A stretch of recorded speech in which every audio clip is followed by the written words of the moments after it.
Biyao's Wuxia Chronicles. Chapter 18-16. Hearing Ji Tianqing's words, Granny Long fell silent. She frowned and pondered for a long time before making up her mind. Tianqing, what you say makes sense. I'll agree to it then. I hope that after you go to the Sunset Divine Mine, you can resolve the Heaven End Divine Nations scheme and recover the lost land. But you must remember, no matter what, you must prioritize your own safety and never take risks alone. Ji Tianqing nodded and said, I understand. Granny Long then took out a token and a jade slip from her spatial ring and handed them to him. This token is my keepsake, use it to find Divine Emperor Long Yun, he will know what to do. As for this jade slip, it contains a detailed map of the Sunset Divine Mine, as well as the personnel deployment and arrangements, so that you can grasp the situation of the Divine Mine as soon as possible. Ji Tianqing accepted the token and the jade slip, then cupped his hands and said, this matter should not be delayed, then I will take my leave. I will go back and prepare, then I will set off for the Sunset Divine Mine. Be careful, I will wait for your triumphant return. Granny Long stood up and sent him off. Ji Tianqing did not say anything else and turned to leave the study. After returning to the Cloud Water Palace, he left a letter for Yun Yao and handed it to Black Eagle for safekeeping. After making his preparations, he quickly left the Luotian mountain. Even though he was flying alone in the sky, he was rushing towards the western border. But in reality, Zhi Bai, Shou He, Qian Yu, and Black Dragon were all following him. They were just staying in the Sword World to cultivate. Ji Tianqing flew with the wind and did not ride Black Dragon. Black Dragon had been cultivating in seclusion recently and would undergo tribulation in about a month. Luotian Mountain was at the center of the Luotian Divine Nation, far from the western border. For ordinary people, even if they flew day and night, it would still take 3 to 5 months. After Ji Tianqing broke through to the tribulation passing realm, his cultivation had increased by leaps and bounds, even his flying speed had increased by several times. He estimated that he would arrive in about 20 days. Along the way, he had to pass through the territories of 2 empires, but they were all Luotian Divine Nations territories, so he was safe. He flew continuously for 22 days and was about to reach the western border. During this time, he did not encounter any trouble. There was only one more day before they arrived at the Sunset Divine Mine. At this moment, Ji Tianqing was flying above a vast primitive forest. Under the dark green sea of trees was an ancient mountain range that stretched on endlessly. The mountains were majestic and imposing. This place was close to the border and was a remote and desolate place. There were no major cities within 1,000,000 miles of this place, so there were very few martial artists here. Therefore, this place had become a paradise for many ferocious demonic beasts. Ji Tianqing flew over the mountain range and heard the cries of apes and the roars of beasts. He even saw many rare giant beasts. When the sun was setting, he suddenly sensed a violent hurricane blowing around him. In the sky above his head, boundless gray clouds gathered from all directions, covering the afterglow of the setting sun. As he flew forward, the gray clouds and hurricanes that filled the sky also moved quickly. Such a phenomenon caused Ji Tianqing to reveal a puzzled expression, and he stopped in his tracks. That's strange. Judging from this biting cold hurricane and the gray clouds, it seems like the heavenly tribulation is about to arrive. But my second heavenly tribulation hasn't arrived yet. Who's about to undergo it? Just as he was feeling puzzled, Qian Yu's voice suddenly rang out in his mind. Old Ji, come and take a look. The little black dragon is about to undergo its tribulation. Ji Tianqing was startled and frowned. As expected, the little black dragon is about to undergo its tribulation. But it's in the Sword World. How can the heavenly tribulation form outside? Puzzled, he hurriedly entered the Sword World and landed in peaceful Earth City. In the spacious plaza of the city, the 3,000-foot-long black dragon was coiled up. Its body flickered with black light as it did its best to resist an invisible suppressive energy. Qian Yu, Zhi Bai, Shou He, the Golden Mountain King, and several hundred Earth spirit experts were gathered around the plaza, discussing spiritedly. What was surprising was that the little black dragon was about to undergo its tribulation, but the sky above peaceful Earth City was still bright and sunny. Seeing Ji Tianqing arrive, everyone bowed and greeted him. Qian Yu hurriedly came over and anxiously said, "Old Ji, the little black dragon situation is very strange. Quickly come and take a look." Ji Tianqing hurriedly landed in the plaza and came to the little black dragon's side. He asked, "Little black dragon, what's going on? Are you sure the heavenly tribulation is coming?" The little black dragon was enduring an enormous suppressive energy and found it difficult to move. Even raising its head was extremely difficult. It said in a low voice, "Old Ji, I also don't know what's going on. I have a feeling that the heavenly tribulation will descend today. Now that the heavenly tribulation has arrived, I am being suppressed by the vast heavenly might, but there are no tribulation clouds in the sky. How strange." Ji Tianqing frowned and said in a serious tone, "Your calamity cloud is in the outside world. You can't undergo your tribulation here, or else something big will happen. I'll take you outside." As he spoke, he hurriedly opened the sword world and used the power of the sacred sword to move the little black dragon to the outside world. Whoosh! With a flash of black light, the little black dragon appeared above the vast forest. But before it could stand firm, an invisible heavenly might descended from the sky and immediately suppressed it. Thump! It fell from the sky and smashed into the summit of a 10,000-foot tall mountain with a dull thud. A deep pit was smashed into the summit and thousands of towering trees were smashed to pieces, sending mud and wood splinters into the air. At the same time, the fierce winds in the world became even more violent. The boundless gray clouds in the sky began to rapidly converge, transforming into pitch-black tribulation clouds. The little black dragon crawled out of the pit with great difficulty. It had just assumed a defensive posture when a vortex of tribulation clouds formed in the sky, millions of arcs of lightning flashing within. In just a few seconds, the vortex of tribulation clouds in a radius of 100 li condensed a terrifying bolt of heavenly lightning that came crashing down. Kaboom! With a crack of thunder, a 1,000-foot-long bolt of heavenly lightning viciously slammed down at the little black dragon. The first bolt of heavenly lightning descended just like that. To Ji Tianqing's shock, this bolt of heavenly lightning was not only 1,000 foot long, it was also formed from gold and red lightning. Its power was extremely terrifying. Ji Tianqing immediately frowned, and a trace of worry flashed through his eyes. Why is the little black dragon's heavenly tribulation so strange? Not only does it form tribulation clouds quickly, it also condenses heavenly lightning quickly. Its first bolt of heavenly lightning was 1,000 foot long, and it was formed from two types of lightning. It was several times stronger than Qianyue's tribulation.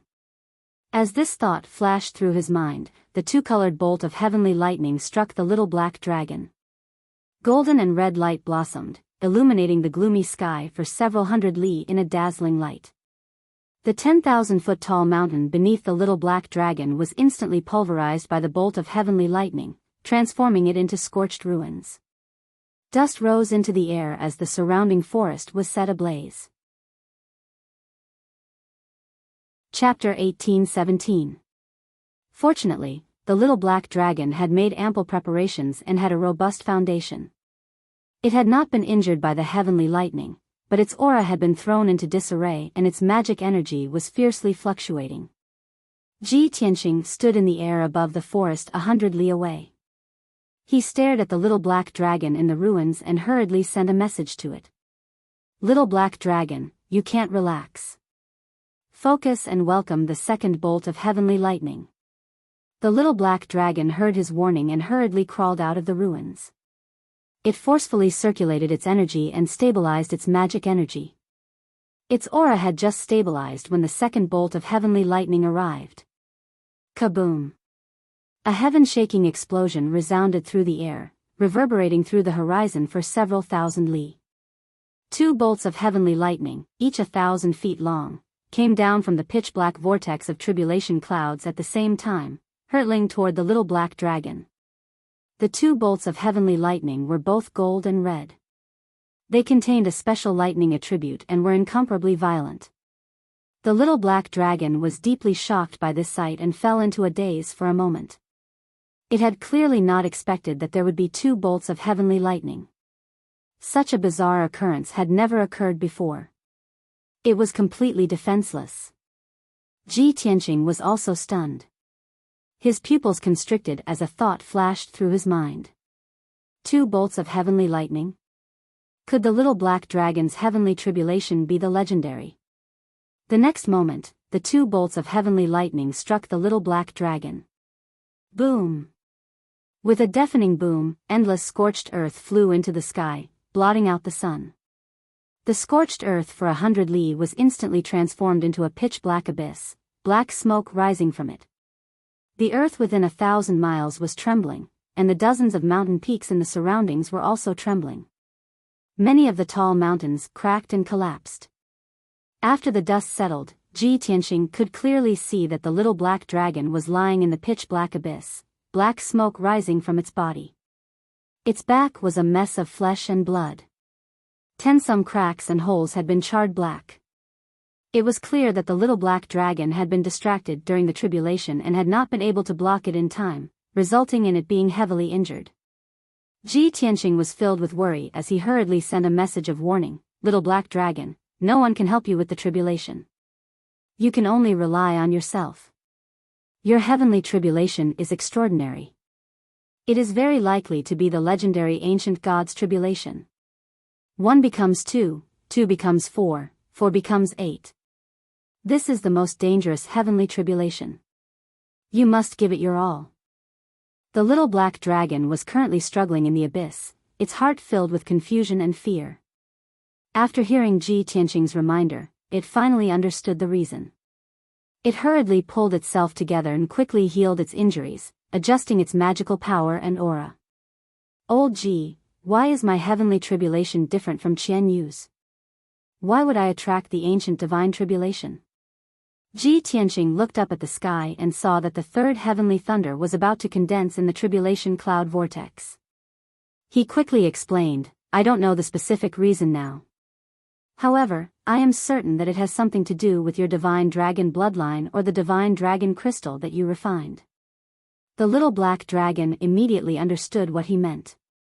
If it wasn't for the fact that its divine dragon bloodline was special and had attracted the ancient divine tribulation, then it was definitely because of the divine dragon crystal.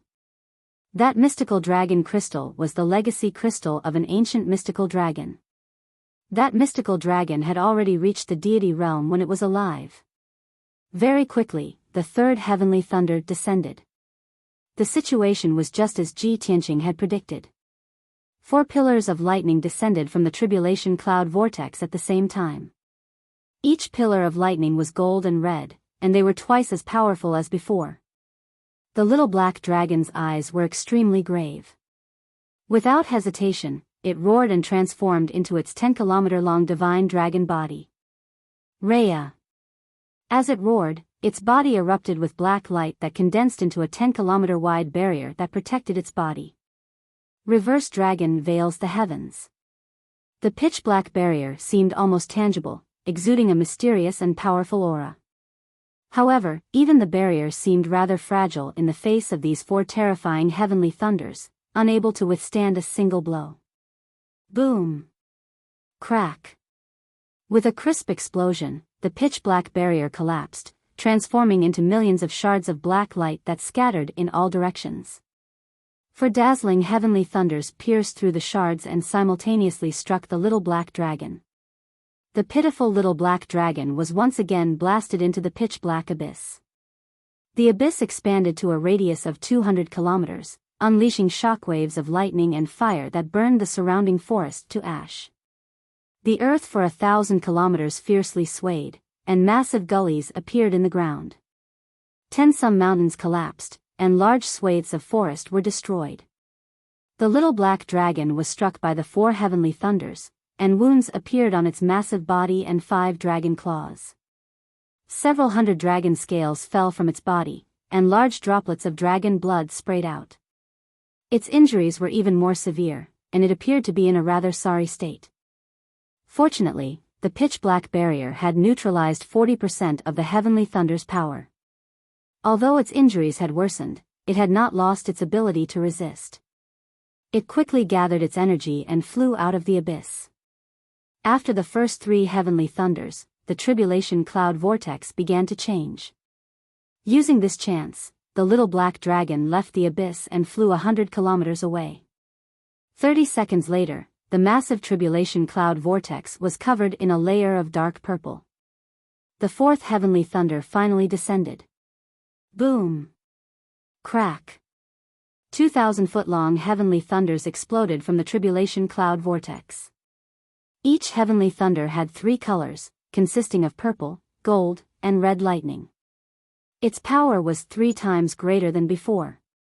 Upon seeing this, Ji Tianqing's pupils constricted as he muttered to himself, as expected, it's the ancient divine tribulation. There's no mistaking it. The first 3 heavenly thunders were 1, 2, and 4 heavenly thunders. The middle 3 heavenly thunders were 2, 4, and 8 heavenly thunders. The final 3 heavenly thunders were said to be 4, 8, and 16 heavenly thunders. It was the number 1 forbidden tribulation of the ancient era. At the same time, the little black dragon used a secret art. Its massive body curled up into a ball. 5-colored light surged out of its body, forming a shield around its body to protect it. Boom! With a massive boom, the 5-colored shield was shattered by the 2 heavenly thunders. The little black dragon was also smashed into the ground, its injuries even more severe. Dragon blood gushed out of its body, and many of its dragon scales fell off. The 100-kilometer stretch of forest beneath it was also reduced to scorched earth and ruins. But the little black dragon was extremely tenacious. Enduring its pain, it quickly regrouped. Before long, the 5th heavenly thunder descended. 4 heavenly thunders shot out of the tribulation cloud vortex and blasted at the little black dragon. The little black dragon calmly took out an ancient bronze compass and poured all its dermic energy into it.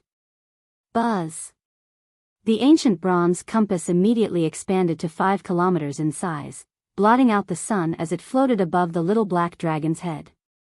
This was a tribulation-grade defensive treasure that Ji Tianqing had given it. It was an antique from 1,000 years ago and was specially made to help it transcend the tribulation. Boom! Crack! With an earth-shaking boom, the 4 heavenly thunders blasted the ancient bronze compass out of the sky, smashing it into the scorched earth and ruins. Although this treasure had helped the little black dragon block the heavenly thunders, it was still not enough. Chapter 18:18. The sun was about to set, and the world gradually became dark. At this moment, 2 dazzling streams of light flew over the forest from west to east. There were 2 middle-aged men in the streams of light. They looked to be in their 40s and had an extraordinary aura. The man on the left wore a green robe. He was thin and had an elegant temperament. He was dressed like a scholar. The man on the right had a strong build. He wore a black robe and a large black cloak. His whole body was filled with a murderous aura. Both of them were powerhouses in the crossing calamity realm. They flew as fast as lightning without making a sound. Suddenly, both of them saw a huge black cloud vortex in the sky in front of them. The vortex was surrounded by gray clouds. There were strong gales and flashes of lightning. Every now and then, a few bolts of lightning would strike down from the black cloud vortex. Seeing this scene, the 2 of them revealed shocked expressions. They were quite surprised. It's really strange. This place is near the border of the Luoshui kingdom. It has always been deserted. Why is there someone undergoing tribulation here? Master Lu, look at the scale of the tribulation cloud vortex. It has a radius of 100 miles. Several bolts of lightning struck down from the tribulation cloud vortex at the same time. The 2 of them discussed with each other through telepathy. The middle-aged scholar called Master Lu frowned and said in disbelief, "How is this possible? We've both gone through 5 tribulations. We're quite knowledgeable. But we've never heard of anyone's tribulation that would strike down several bolts of lightning at the same time. Tsang Feng, are our eyes playing tricks on us?" The black-robed man called Sang Feng waved his large cloak and accelerated forward. I've never seen such a strange thing in my life. It'll be a pity if I don't go and see what's going on. Master Lu quickly followed and reminded him through telepathy, Sang Feng, the tribulation is so strange. The person undergoing the tribulation is definitely not an ordinary person. If we go and see someone undergoing the tribulation and get into trouble, won't it delay our mission? You should know that if something goes wrong with the mission and Marshal Saint Yi blames us, we'll be in big trouble. Sang Feng only hesitated for a moment and said stubbornly, I won't forget Marshal Saint Yi's mission, let alone delay it. But I'll regret it for the rest of my life if I don't see it with my own eyes. Don't worry. I know what I'm doing.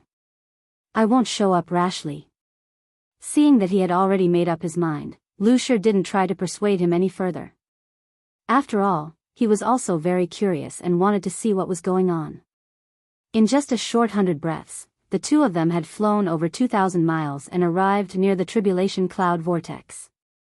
When they were still 100 kilometers away, they saw that the person transcending the tribulation beneath the enormous and shocking vortex of tribulation clouds wasn't a human, but an enormous dragon that was 5 kilometers long.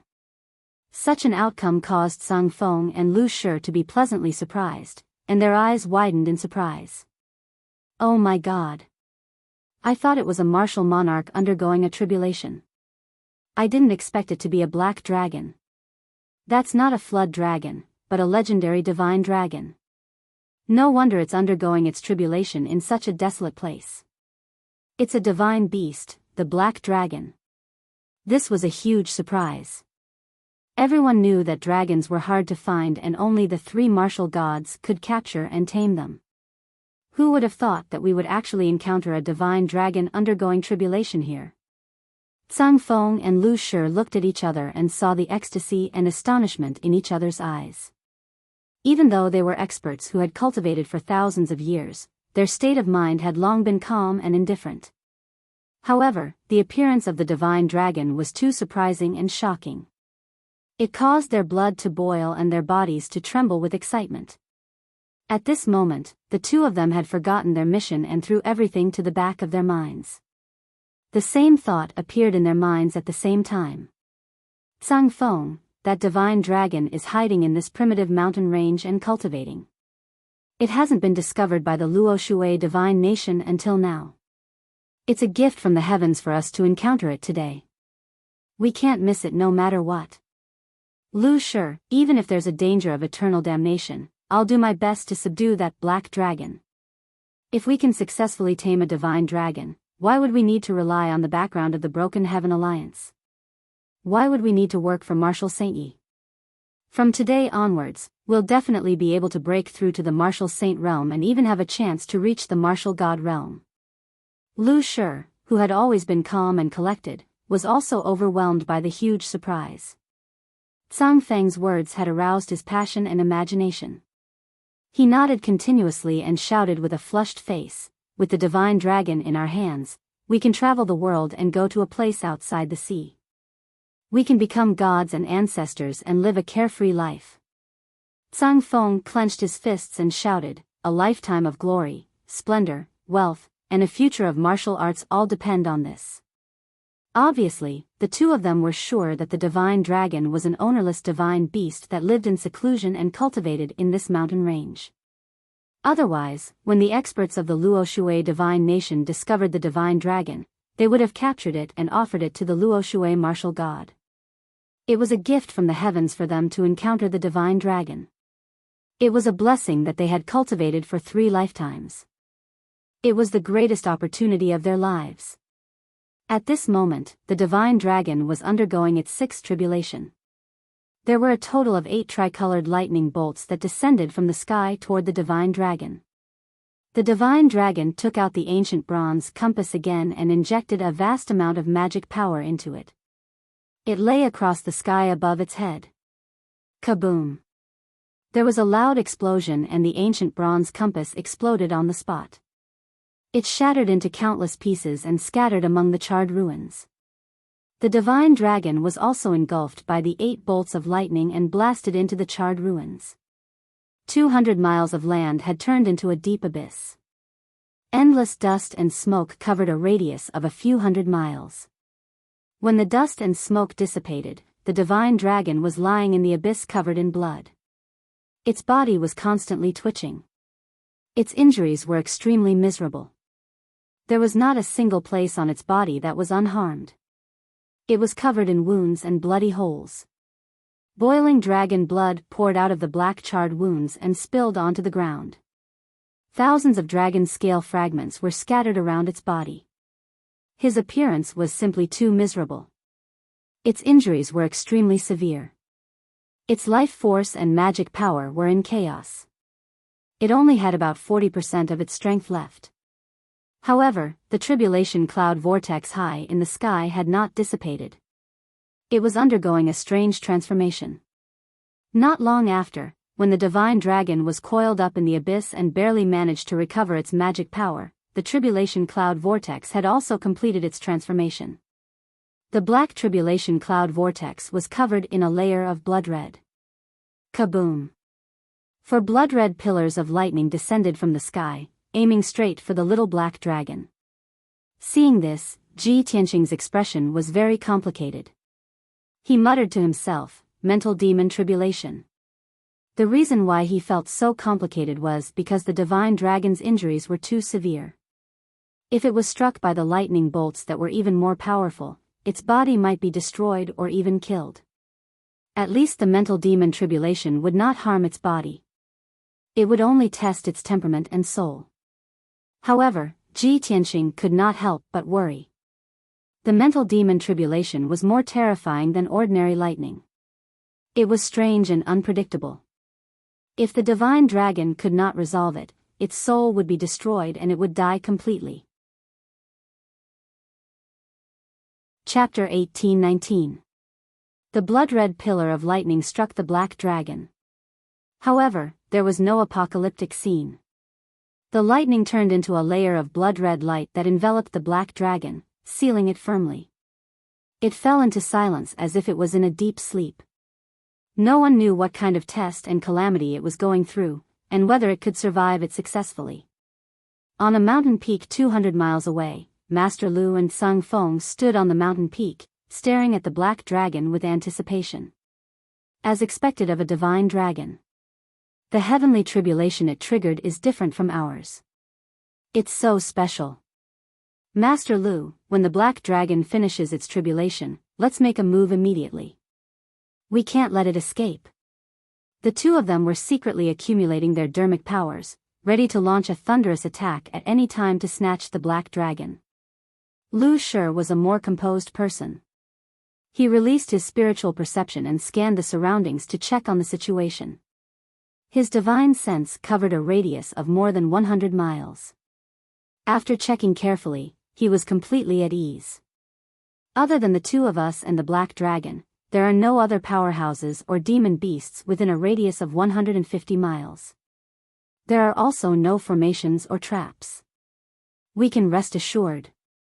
Sung Feng glanced at him and chuckled. Master Lu, aren't you being too cautious? This place is deserted. There's not even a shadow. How could anyone come here? Master Lu said indifferently, it's better to be safe than sorry. It's never wrong to be cautious. After saying that, the two of them stopped talking and waited patiently for the black dragon to finish its tribulation. However, they did not know that on a mountain peak 200 miles away to their east, a white-robed youth was also waiting for the black dragon to finish its tribulation. Unknowingly, an hour had passed. The setting sun had completely disappeared, and the world became dark. Night was about to arrive. At this moment, the tribulation cloud vortex in the sky finally dissipated. The blood-red light shield that enveloped the black dragon also collapsed with a series of cracking sounds. After the blood-red light dissipated, the black dragon opened its eyes and regained its freedom of movement. It seemed to have experienced great fear. Its body was still trembling as it panted heavily. A complicated look flickered in his large dragon eyes, constantly changing. No. How could this be? This is impossible. The dragon clan is noble. It's definitely not a criminal. It muttered hoarsely, its tone filled with grief, indignation, and unwillingness. However, the tribulation cloud vortex high up in the sky turned into a ball of sacred golden light that descended from the sky and enveloped it. Boundless divine power poured into its body, calming it down immediately. This divine golden light was a reward given by the heavens to those who had survived the heavenly tribulation. It had a miraculous effect that could quickly heal injuries and increase one's strength. The black dragon had undergone the primordial divinity tribulation, so the divine light reward he received was even more extraordinary. The surging divine power entered its body and healed all of its injuries at an incredible speed, replenishing the magic power it had consumed. Its strength and aura were also skyrocketing. 100 breaths of time passed, and the divine golden light was completely absorbed. The black dragon's injuries were all healed, and its body was in perfect condition. Its strength had also increased by about 6 times. Presently, it had finally broken through to the first level of the tribulation stage. It opened its deep eyes, and there was no longer anger and panic in its eyes. Instead, it became very calm and composed. Just as it turned its head to look to the east and was about to report the good news to Ji Tianqing, Shua. 2 streaks of light flew over from the west and landed beside it, one on its left and one on its right. The black dragon took a closer look and saw 2 tribulation stage powerhouses among the 2 streaks of light. It frowned, and its eyes were filled with vigilance. At this moment, Master Lu, who was dressed in a green robe, said with a pleasant expression, "Brother Black Dragon, congratulations on successfully passing the tribulation. The 2 of us admire and yearn for the dragon god very much, so we suddenly showed up to discuss something with you." Master Lu's eyes and tone were very sincere. Tsang Feng was secretly amused and muttered, "Master Lu, you're too polite to this black dragon, aren't you? It has just entered the tribulation stage. Why do we have to talk nonsense with it? We can just kidnap it." Master Lu's expression did not change, but he secretly explained, "Tsang Feng, don't be reckless. Legend has it that the dragon god is extremely arrogant and will not easily submit to others. If we forcibly kidnap it, it will be counterproductive." Tsang Feng raised his eyebrows and said with an indifferent attitude, "All right, you can be the one to persuade it. If it really doesn't work, we'll take action." Master Lu cupped his hands at the black dragon and said sincerely, "Brother Black Dragon, although you're hiding here to cultivate, it's not a long-term solution. You'll be discovered sooner or later. Why don't we bring you to an otherworldly paradise where you can cultivate without being disturbed and have endless resources and treasures?" However, before Lu Shi could finish speaking, the black dragon interrupted him. "You want me to follow you?" Master Lu smiled and nodded expectantly. "That's right. We'll bring you to the safest and most suitable place for cultivation. We'll even do our best to help you. There's no need," the black dragon said indifferently. "The 2 of you are not worthy of me following you." The black dragon was a taciturn person and was not good with words. It could see Master Lu and Tsang Feng's intentions and did not have a good impression of them. Therefore, it was even more direct with its words. Lu Shi was stunned, and an awkward expression appeared on his face. Tsang Feng could not suppress the anger in his heart. He sneered and said, "Ha ha ha. No wonder Master Lu said that divine dragons are extremely arrogant. It seems that it's true. However, this little black dragon really doesn't know what's good for you. Now, it's not up to you whether you want to follow us or not. If you know what's good for you, you'd better submit to us obediently so that you won't have to suffer more physical pain. Don't try to resist. With your strength in the first stage of the tribulation stage, you're definitely no match for us." As he said that, Tsang Feng swung his large black cloak and revealed the treasured saber at his waist. His whole body emitted a strong and domineering aura. The black dragon was obviously stunned. Then, it showed a sympathetic look and said in a strange tone, "The 2 of you. Are you sure you want to fight?" Master Lu frowned and a strange look flashed in his eyes. He thought to himself, "This black dragon is so calm. Could it be that it has helpers or backers?" Tsang Feng misunderstood and thought that the black dragon was afraid. He laughed confidently and said, "Ha ha ha. Now you're afraid? Then what are you waiting for? Why don't you submit to us?" When he heard that, the black dragon stared straight at him. His eyes were filled with pity, as if he was looking at an idiot. At the same time, a handsome figure came to the scene silently and appeared behind Tsang Feng and Master Lu. "How dare you poach me in front of me? You don't take me seriously at all." A cold and indifferent voice suddenly sounded in the night sky.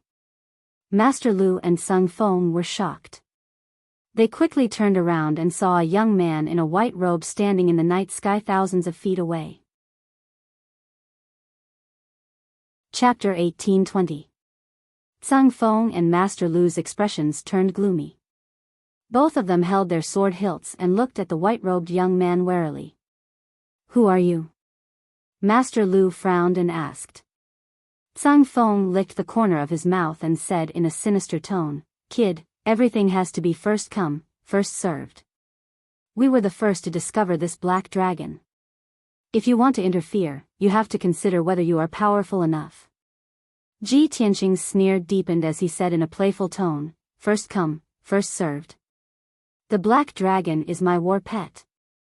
Hearing those words, Lu Shi's face immediately darkened and a deep frown appeared on his forehead.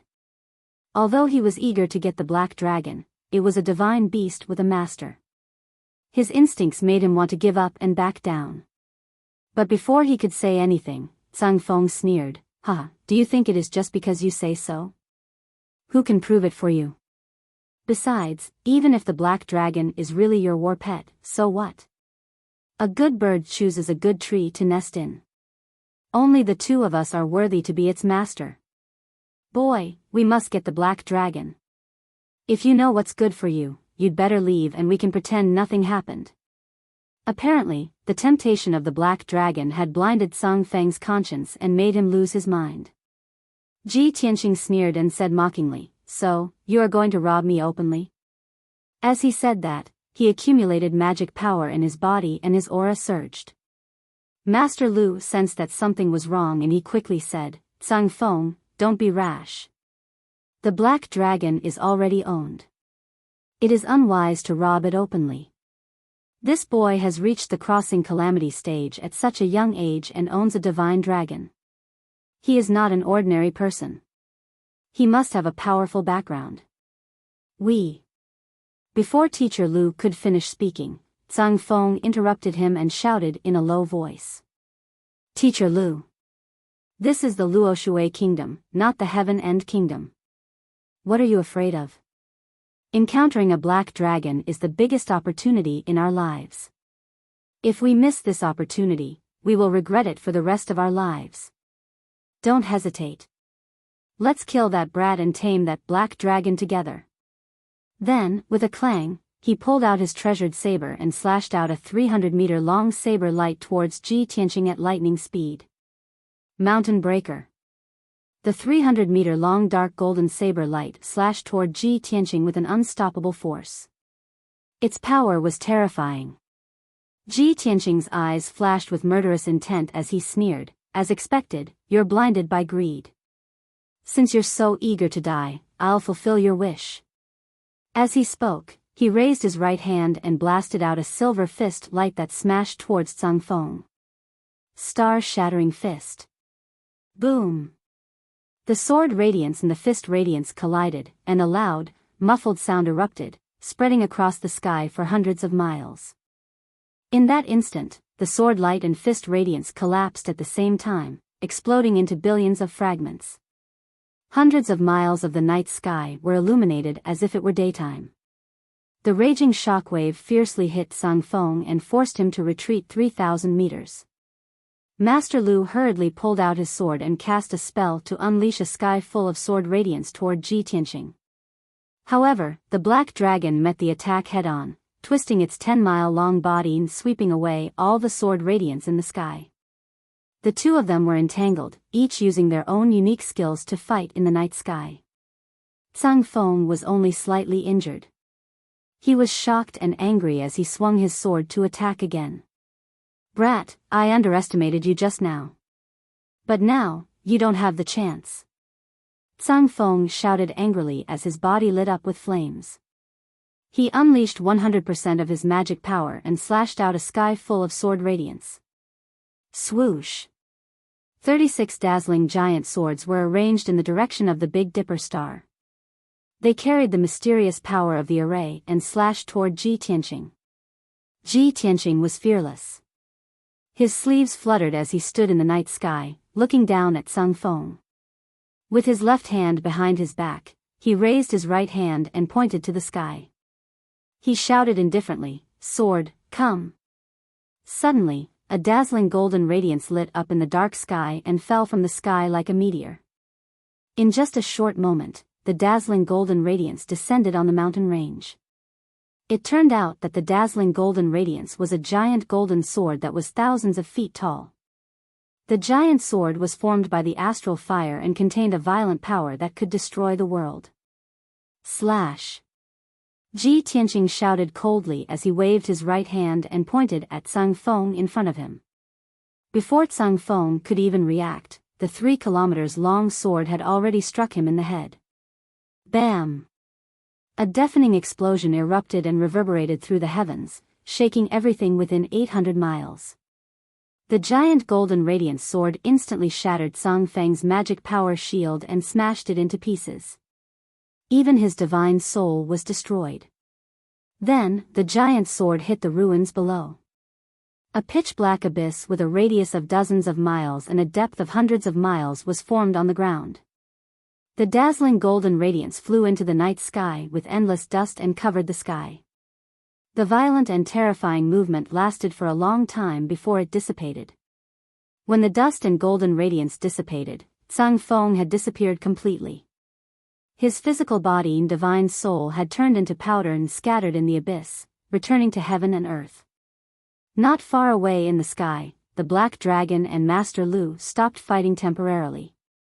Master Lu saw with his own eyes that the golden sword fell from the sky and smashed Tsang Feng into pieces. He was so scared that his face turned pale and his heart skipped a beat. He didn't expect that the seemingly ordinary white-robed young man had such terrifying strength. The white-robed young man was only in the first stage of the crossing tribulation stage. How could he kill Tsang Feng, who was in the 5th stage of the crossing tribulation stage, in one move? This was simply an unheard-of miracle. What kind of monster was that white-robed young man? Just as Master Lu was inexplicably shocked, Ji Tianqing stepped on the night sky and arrived in front of him. The Black Dragon also shrank its body to thousands of feet long and flew back to Ji Tianqing's side. Ji Tianqing stood on the back of the Black Dragon and looked at Master Lu coldly. He said indifferently, "The Divine Dragon is right here. Come and get it." Master Lu saw that he had no intention of making a move and slowly kept his sword. He smiled bitterly and shook his head. "Young master, you must be joking. Although the Divine Dragon is precious, it already has an owner. Although I desire the Divine Dragon, I won't lose my conscience and kill to snatch it." Ji Tianqing raised his eyebrows and asked in a playful tone, "Your companion was killed by me. As a friend, don't you plan to avenge him?" Master Lu shook his head again and said bitterly, "Tsang Feng and I have worked together for dozens of years. Indeed, we have been through life and death situations together. However, our ideals are different. Today's matter is our fault. We were greedy and tried to snatch your Black Dragon. Although I am heartbroken and regretful about Tsang Feng's death, I won't avenge him. He asked for it. This lowly one apologizes to young master, please forgive this lowly one's offense." Master Lu cupped his hands and bowed to Ji Tianqing. "If you don't have anything else, I will take my leave now. I won't disturb you anymore." After saying that, Master Lu turned and was about to leave. Chapter 1821. The scene of Ji Tianqing killing Tsang Feng with a single strike was too shocking for Master Lu. He was fearful of this mysterious white-robed youth from the bottom of his heart. At this moment, he only wanted to escape as soon as possible and get away from this troublesome place. However, Just as he turned around, he was stopped by Ji Tianqing. An invisible and powerful force enveloped him, causing his body to stiffen. Should he forcefully break free and escape? That was obviously not realistic. Master Lu did not think he had a chance to escape. Helpless, he could only stop and turn around to look at Ji Tianqing. Is there anything else, young master? He pretended to be calm as he looked at Ji Tianqing. As usual, he was neither servile nor overbearing. Ji Tianqing looked at him from head to toe, then said slowly, judging by the looks of you and Sang Feng, you don't look like evil people. Moreover, your attire and facial features do not look like people from the Luo Shui divine nation. You came from the west, and now you're going to the west. Hundreds of thousands of miles to the west is the border between the two nations. You must be from the heaven and divine nation. At this point, Ji Tianqing's face turned cold, and his eyes became much sharper. He asked in a deep voice, "Speak, who are you?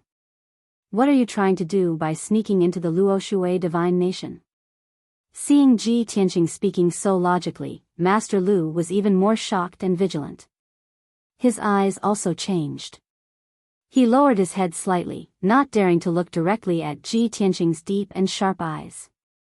Ji Tianqing did not open his mouth to threaten him. He looked straight ahead and walked step by step toward him. Every step was as heavy as a mountain.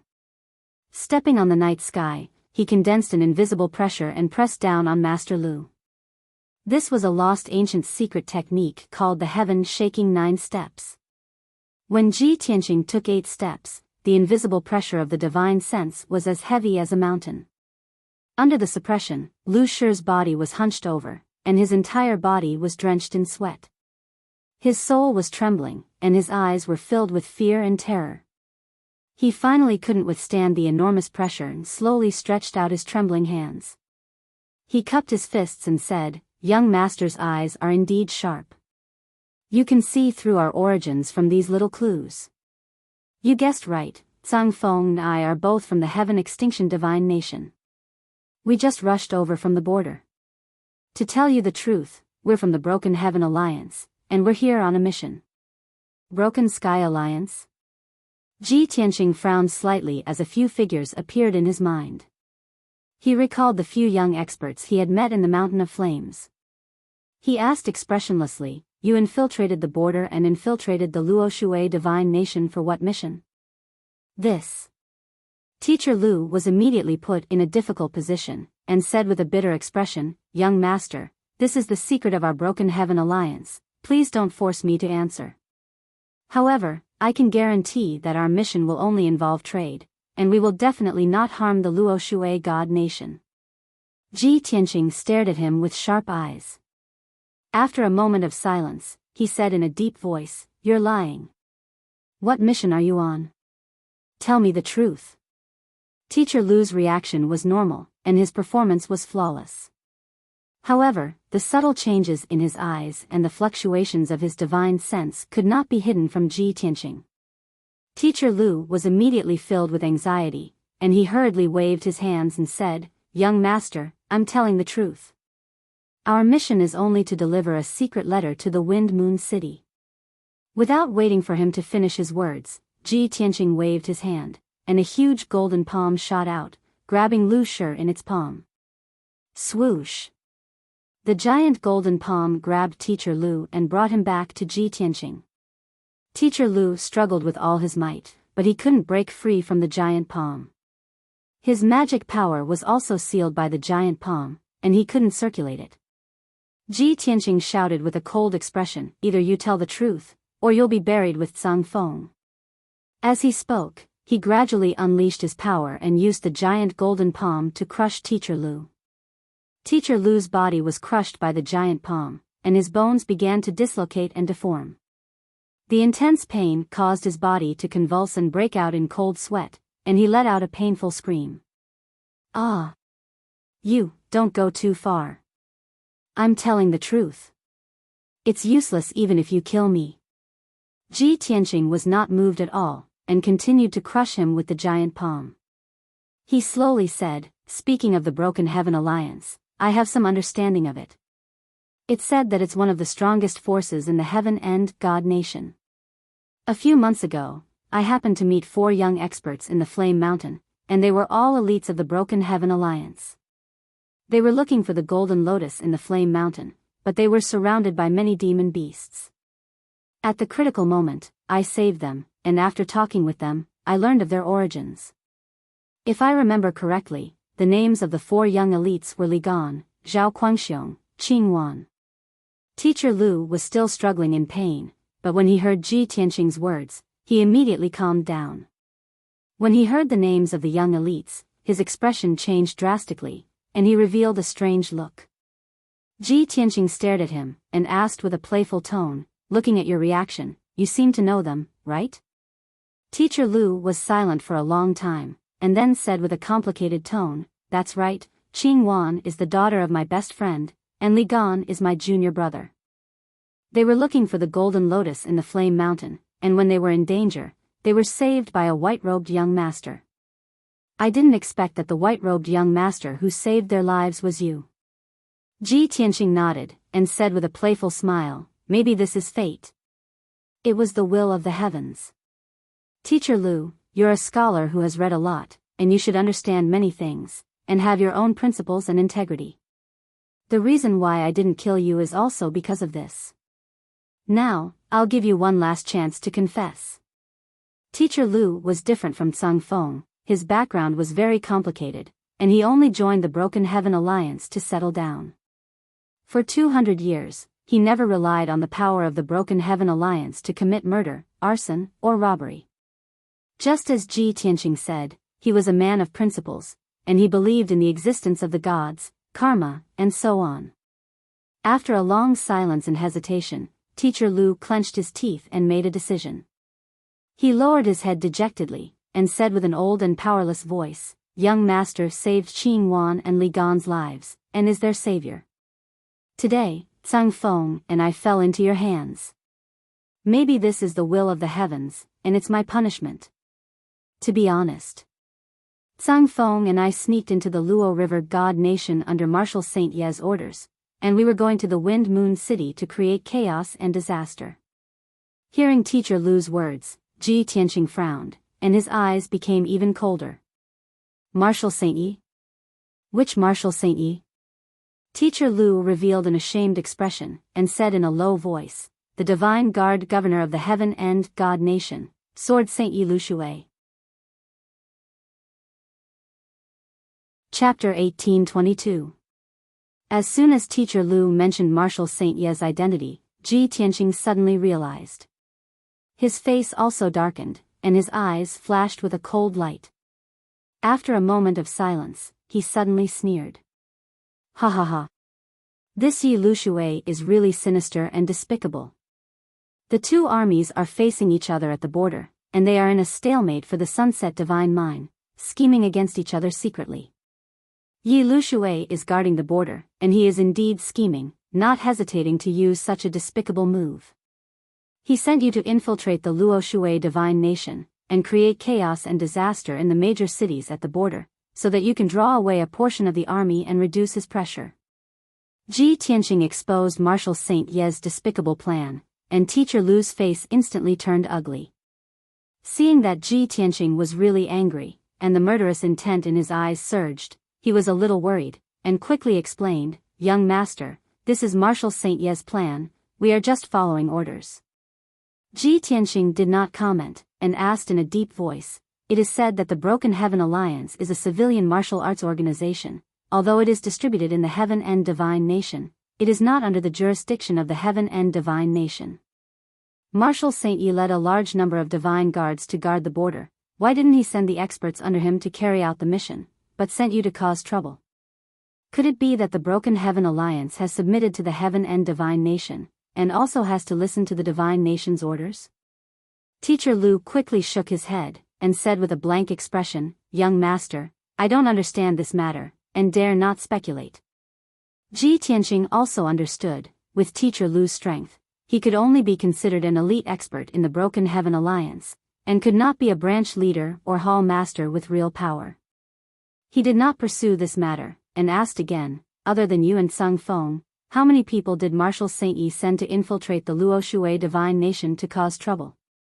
Teacher Lu did not dare to hide, and quickly answered, as far as I know, there are a total of 19 groups of people acting at the same time, and they are all elites of the Broken Heaven Alliance. Each group has 2 to 3 people, and they are responsible for disrupting a major city. Ji Tianqing slightly nodded, and said in a cold voice, in the border area, there are more than 20 major cities near the Sunset Divine Mine. If all 19 main cities fell into chaos, they would definitely be able to hold back hundreds of thousands of troops. When the army arrives to reinforce the main cities, Yi Lushui will seize the opportunity to seize the Sunset Divine Mine. What a vicious plan. Teacher Lu lowered his head and said nervously, Gongzi, this is all the information I know, and I've told you everything truthfully. I'm doing this to repay you for saving Qingwan and Li Gan's lives. Furthermore, my actions have betrayed the heaven-shattering alliance. If anyone were to find out, I would have nowhere to hide. Ji Tianqing waved his hand and said expressionlessly, Don't worry, I'm not a bloodthirsty person. I won't kill you to silence you. You should leave. Stay away from this troublesome place, lest you attract a fatal disaster.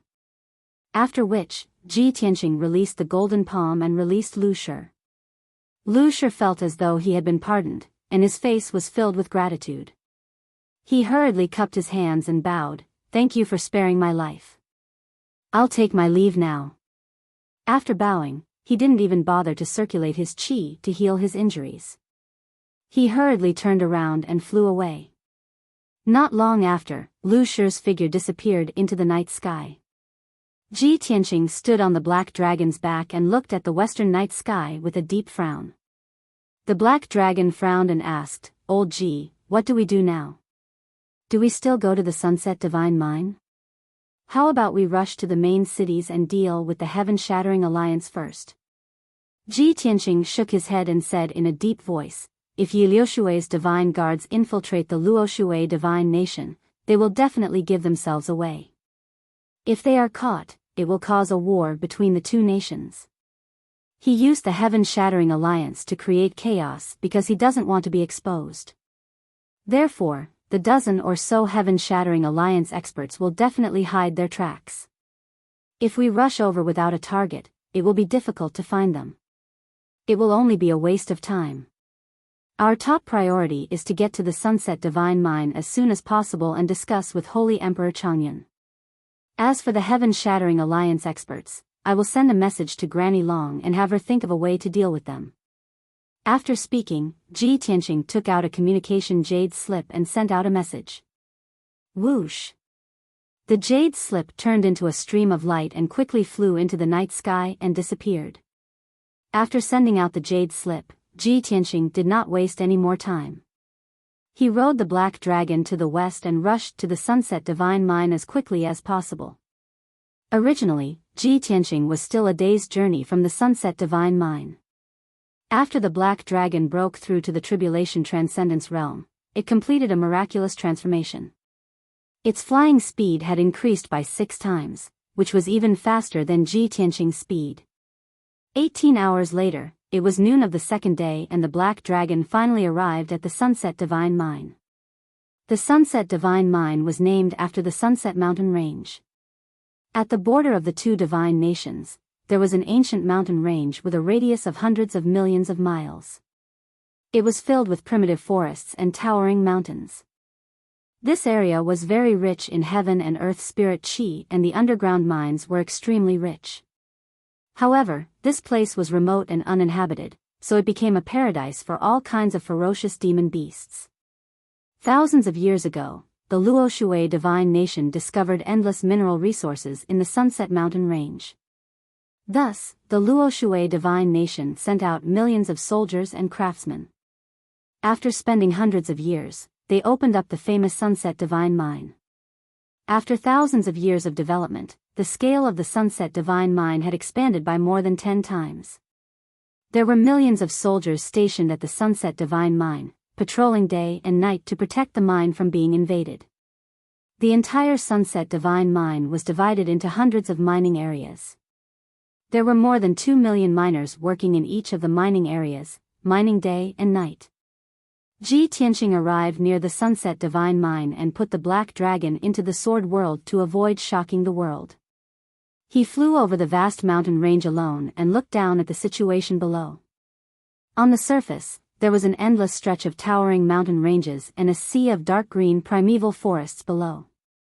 But in reality, there were palaces and buildings in some mountain peaks and valleys every 5,000 miles. These palaces were used as camps for the mining areas. Those mining areas had names, and each camp could accommodate tens of thousands of miners and thousands of guards and supervisors. Even though the situation at the border was very tense and the armies of the two nations were facing each other, those mining areas were still operating normally. Ji Tianqing flew across the sky and quickly alerted the guards. He was surrounded by several teams.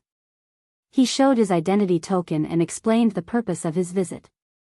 The guards immediately bowed and apologized in fear. Ji Tianqing didn't care. He picked a guard captain and asked him to lead the way to Divine Emperor Chongyun. The guard captain seemed to have received a great honor. He was so excited that his face was flushed red. He hurriedly bowed to express his obedience. To be able to meet someone as important as Ji Tianqing and bring Ji Tianqing to meet Divine Emperor Chongyun was an honor that he didn't even dare to dream of. 6 hours later, the guard captain brought Ji Tianqing to the central region of the Sunset Divine Mine. They landed on a giant mountain that was 3,000 feet tall. This towering mountain was the core of the entire Setting Sun mountain range, and it was also the most majestic peak. Chapter 1823. In the afternoon, the scorching sun shone brightly. The setting sun peak was 10,000 meters tall, shrouded in the brilliant sunlight. It looked even more dazzling and magnificent. No one lived below the waist of the mountain. Vines and shrubs grew all over the mountain walls. The waist of the mountain was covered by white clouds and thick fog. The mountain walls were so steep that they were almost perfectly straight. There was a platform at the top of the mountain that was dozens of miles wide. It had already been built into a bustling city. There were tall and majestic city walls protecting it. Rows upon rows of houses and palaces sat in the city. They shone with golden light under the scorching sun. This city was named Setting Sun City.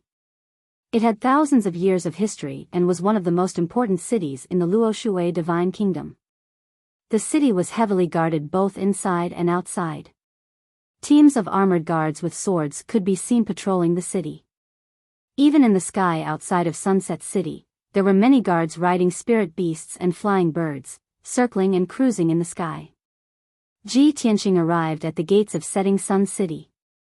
He was only allowed to enter after showing his identity token. Half an hour later, he passed through half of Setting Sun City and entered the Palace of Longevity. The Palace of Longevity was named after Holy Emperor Longevity. For thousands of years, Holy Emperor Longevity had been guarding this place. He was responsible for the safety and daily operations of the Setting Sun Divine Mine. At this moment, the Palace of Longevity was in a tense state of alert. There were guards and soldiers lined up both inside and outside. Many scouts and messengers hurried in and out of the Palace of Longevity to report and convey all kinds of news. Perhaps Holy Emperor Longevity had already received news that Ji Tianqing was coming. When he stepped into the palace and announced his identity, the guards all bowed respectfully to welcome him. A guard captain led him into the Palace of Longevity and arranged for him to stay in a courtyard called Pine Tree. Young Master Ji, Lord Holy Emperor has instructed that if you come, you should stay in Pine Tree temporarily. You must be tired from rushing over from the Luotian mountain. Rest here today. Tomorrow, I will bring you to meet Lord Holy Emperor. After the guard captain explained the situation to Ji Tianqing, he tactfully withdrew from the courtyard. Ji Tianqing stood in the Pine Tree courtyard, looking around with an indifferent expression. The courtyard was located in the depths of the everlasting Luck Palace. It could be considered a quiet place amidst the chaos. The environment was extremely quiet and secluded, suitable for recuperation. Apart from him, there were also a dozen guards and 9 young maids in the courtyard. They were all there to serve him and were on standby at all times. Although Ji Tianqing had been on the road for more than 20 days, he didn't feel tired at all. However, with Holy Emperor Changyun's arrangements, he could only stay for the time being and wait until they met tomorrow. The entire Sunset City is in a state of alert, and the Changyun Palace is very busy. Looks like the situation at the border is getting more and more tense. I reckon that Holy Emperor Long Luck is already very busy, right? Ji Tianqing murmured in a low voice. Then, he entered his bedroom and sat down to adjust his breathing. A day passed quickly. At noon the next day, Ji Tianqing was meditating in his room when footsteps suddenly came from outside the door. Then, he heard the guard captain respectfully reporting to young Master Ji, "The Holy Emperor is here." Ji Tianqing stopped cultivating. He stood up and straightened his clothes before walking out of the room.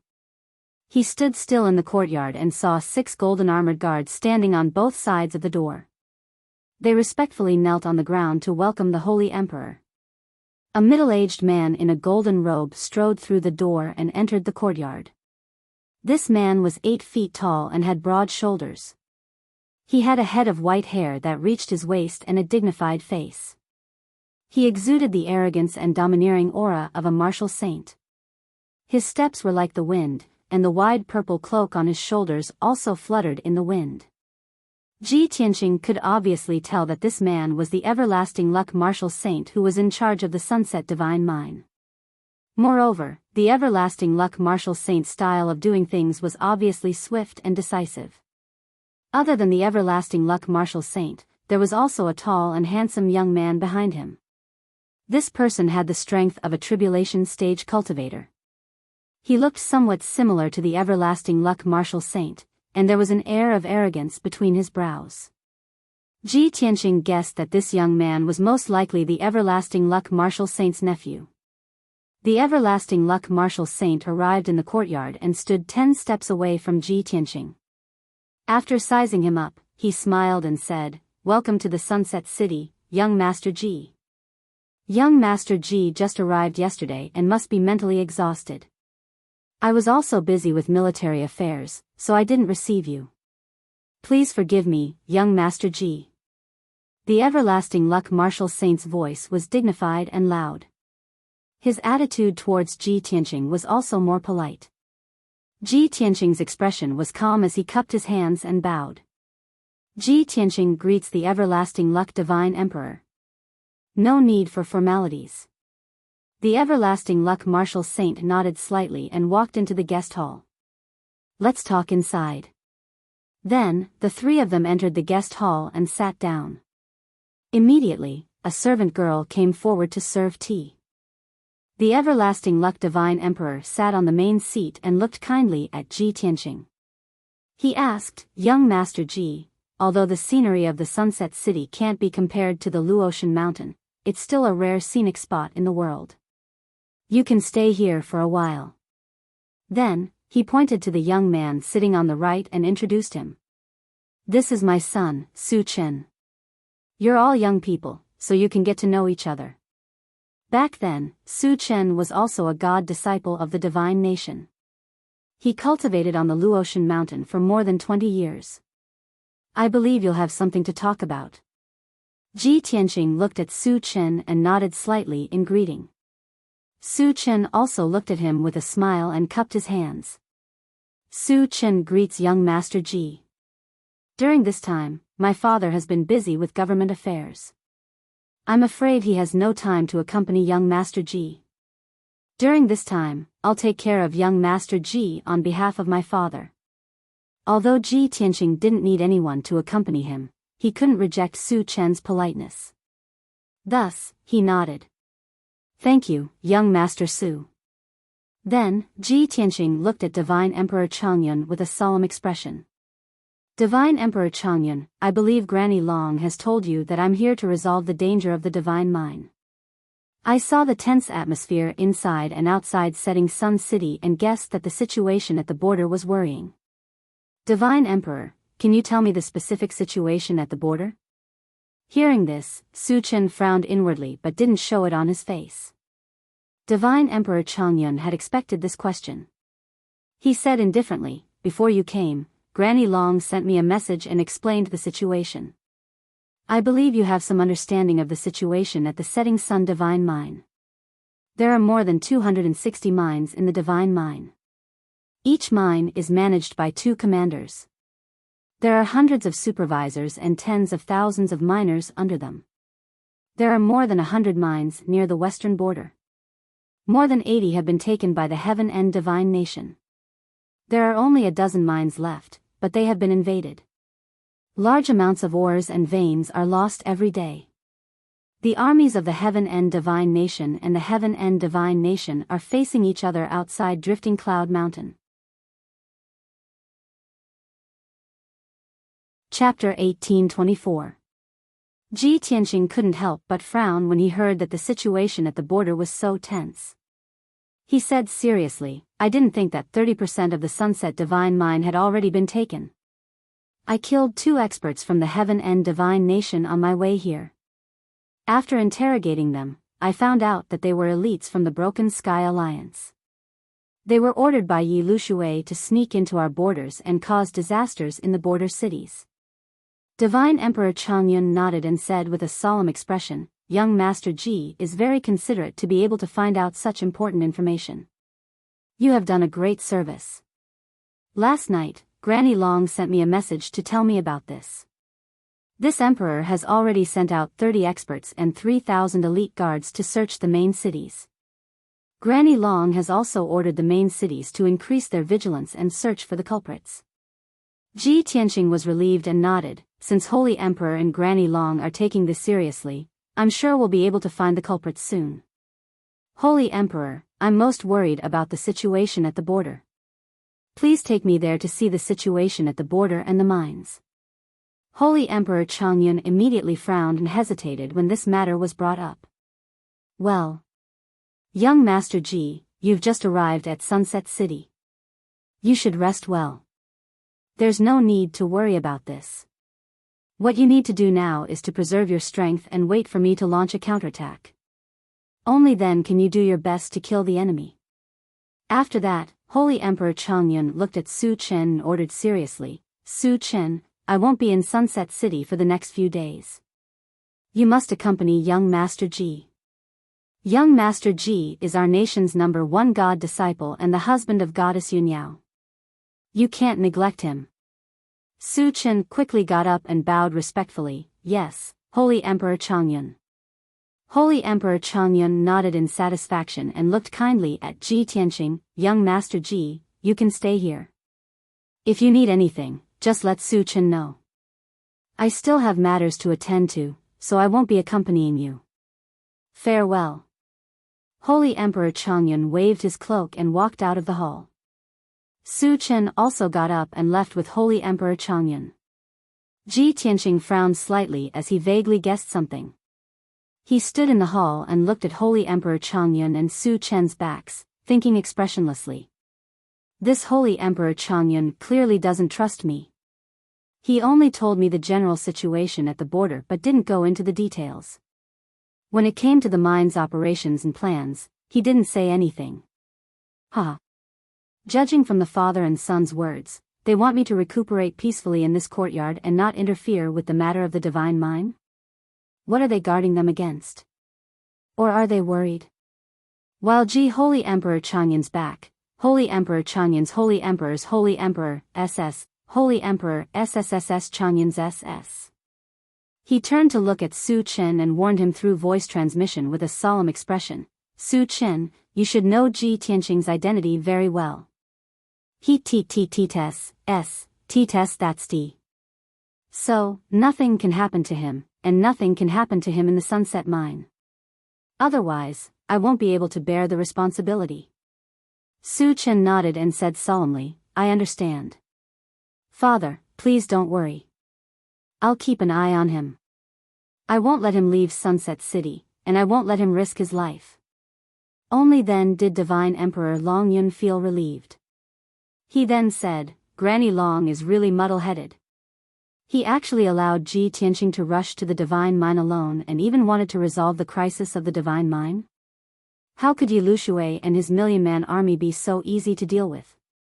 Not to mention, Yi Lushui had gathered a large number of elites from the Broken Heaven Alliance, and even this emperor was helpless against him. No matter how monstrous Ji Tianqing was, he was just a weakling in the crossing tribulation stage. Even if he had unimaginable ability and wisdom, he was still alone.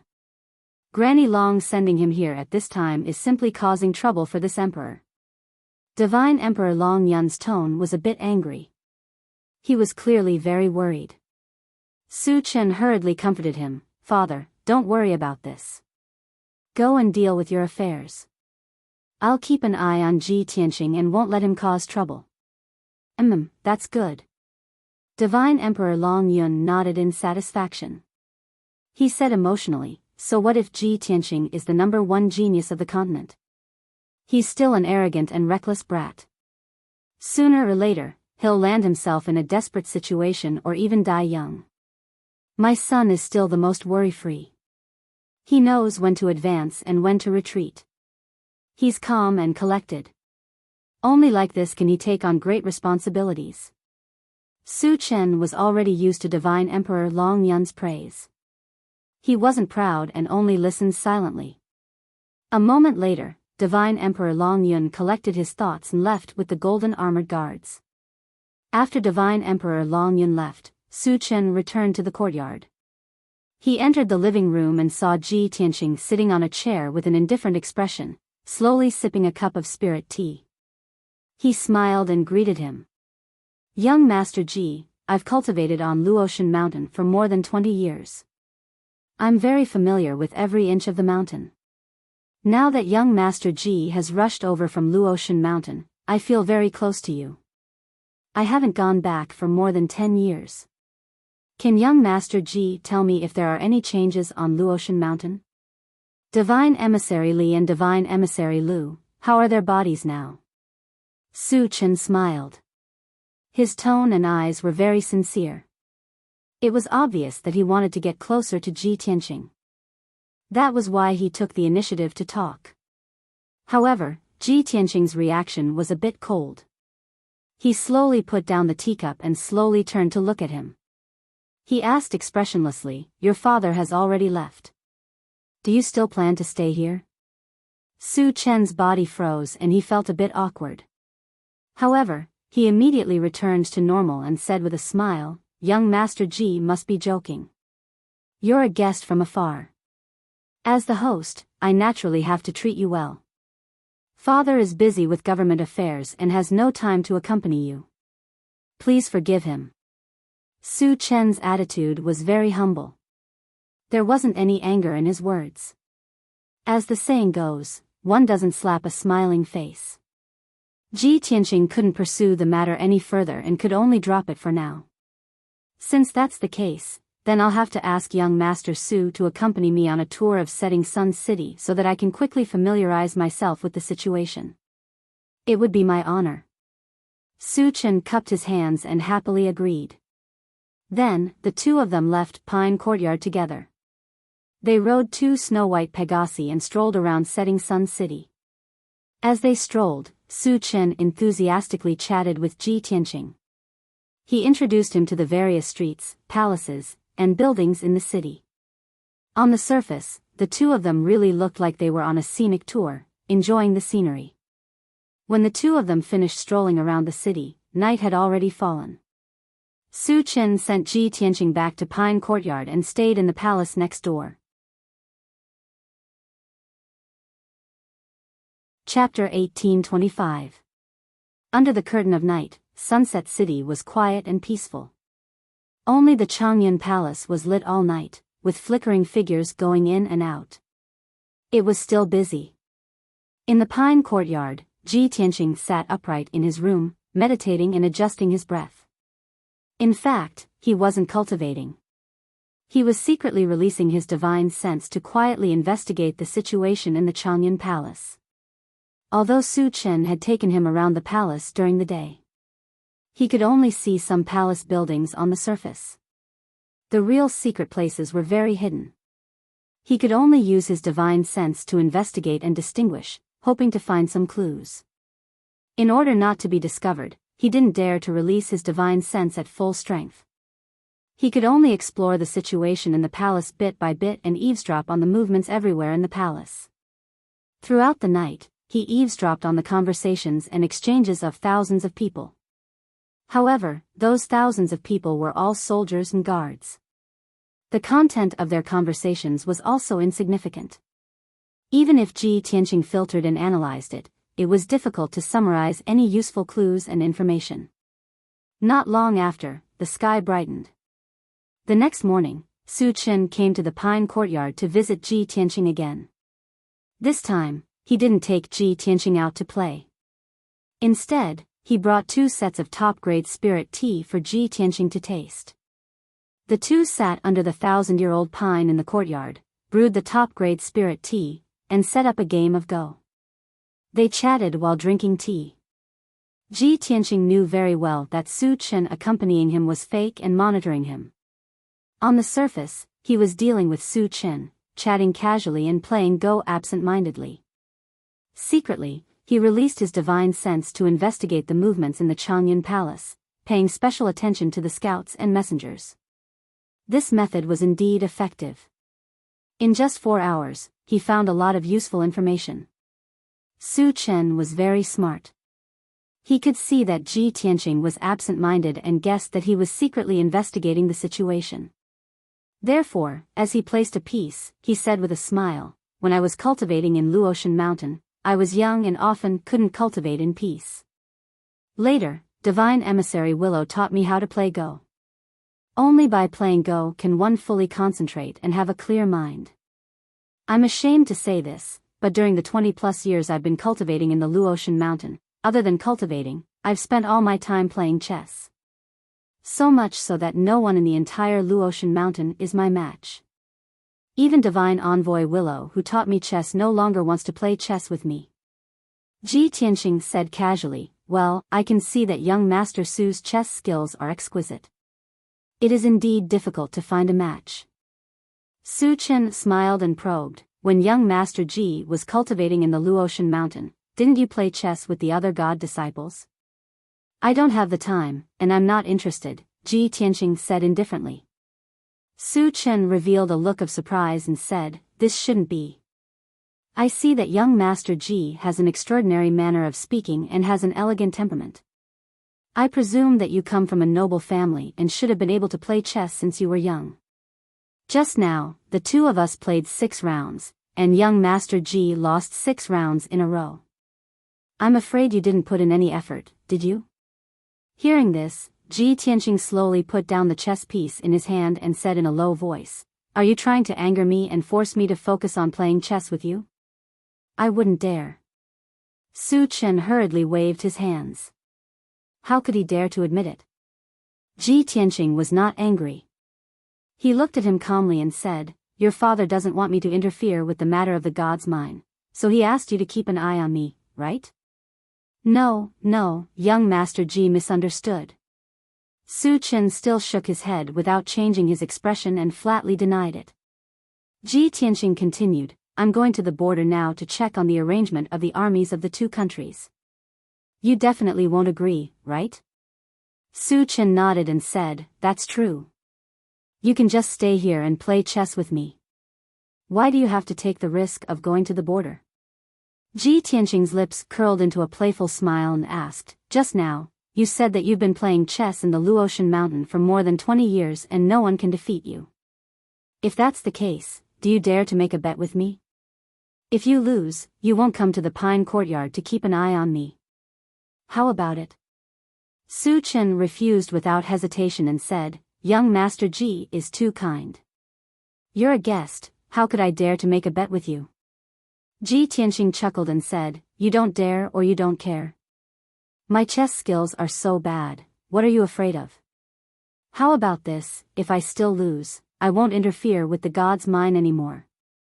I'll immediately bid farewell to Divine Emperor Changyun and return to the Luotian Mountain." Hearing this, Su Chen's eyes flashed and a smile appeared on his resolute face. He stared at Ji Tianqing with sparkling eyes and asked in a serious tone, "Young Master Ji, is this true?" Ji Tianqing looked straight at him and said firmly, "I'm a man of my word." "Good." Su Chen couldn't contain his excitement and agreed, "Since young Master Ji is in such a good mood, then I'll respectfully accept." While speaking, he waved his sleeve and swept the board clean. The game began anew. Ji Tianqing took the white pieces and Su Chen took the black pieces. Just like before, the two of them quickly laid down their pieces. Su Chen carefully laid out his pieces and thought to himself excitedly, "Ji Tianqing is indeed smart. He saw through my father's thoughts and intentions and didn't want him to interfere with the god's mine. How could a proud and arrogant person like him swallow such humiliation? Now that I'm watching him and he's at his wit's end, he wants to make a bet with me. Ha ha ha. My chess skills can be ranked in the top 10 in the entire Luotian kingdom. I'm qualified to play against the chess saint. He'll definitely lose today and have to fulfill his end of the bet. He'll obediently leave the city and return to the Luotian mountain." Ji Tianqing had lost 6 games in a row and all of them were a complete mess. Su Chen was naturally full of confidence and had full confidence that victory was within his grasp. He could already see Ji Tianqing dejectedly admitting defeat and leaving the city with a gloomy expression. 15 minutes passed quickly. There were already hundreds of chess pieces on the chessboard. Black and white pieces crisscrossed each other. Ji Tianqing was still the same as before. His expression was indifferent, and his eyes were calm and deep. However, the confident Su Chen's face was pale and beads of sweat appeared on his forehead. He held a black piece in his hand and it hung stiffly in the air, unable to land. Most of the black pieces on the chessboard were dead and only had a sliver of life left. The white pieces were majestic and filled with murderous intent. They had already become the general trend. Su Chen stared at the chessboard, his eyes filled with shock and disbelief. How is this possible?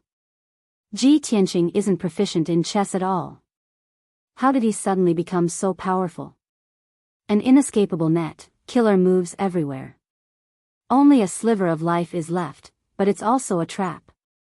This is the 9 dragons burning the heavens layout. This is the chess saint Xia Wudao's ultimate skill. After a long silence, Su Chen raised his head with difficulty and looked at Ji Tianqing with a complicated expression. "Young Master Ji, I admit defeat." Su Chen's voice was bitter. It was hoarse and trembling. After admitting defeat, he dejectedly put away the chess pieces and wiped the sweat off his forehead. Chapter 1826. Ji Tianqing had won against Su Chen, but his expression was as calm as still water. When he heard Su Chen's question, he raised his eyebrows and revealed a puzzled expression. "What chess saint?" "Xia Wudao. That kid has become the chess saint? Who gave him that title?" Ji Tianqing asked Su Chen without thinking, his face full of surprise. Su Chen was dumbfounded on the spot. He stared at Ji Tianqing with his mouth agape, his lips trembling. "That kid? Young Master Ji, you actually offended the chess saint." Su Chen had long heard of Ji Tianqing's name and deeds. He knew that he was the #1 genius of the younger generation and that he was an extremely arrogant person. However, he had never imagined that Ji Tianqing would dare to call the chess saint by his name and even call him, "that kid." Chess saint Xia Wudao was very respected in his heart, and he was comparable to his father. He could not tolerate Ji Tianqing's blasphemy against the chess saint. However, Ji Tianqing glanced at him and asked with a faint smile, "Young Master Su, it seems that you admire Xia Wudao a lot?" Su Chen replied without hesitation, "Of course. Chess saint Xia Wudao is one of the 10 great martial saints of the country. He founded the Black-White College and created the world-famous Daoist sword manual. He is the #1 chess player in the world. He merged chess and swordsmanship and created the black and white sword Qi. Even the Divine Master often praises him. Young Master Ji, although you are the #1 genius of the younger generation, you must not blaspheme the chess saint's name." When he spoke of chess saint Xia Wudao's reputation and honor, Su Chen's tone was passionate and full of admiration. Ji Tianqing, on the other hand, revealed a playful smile as he thought to himself, I really didn't expect that the most good-for-nothing kid who doesn't do proper work would have such accomplishments today. When he thought of Xia Wudao, memories of the past surfaced in his mind. 1,000 years ago, Kenshin had guarded Tianzhu Mountain and challenged all the martial saints of the world. Countless martial saints had come to challenge him, but they had all been defeated by his sword.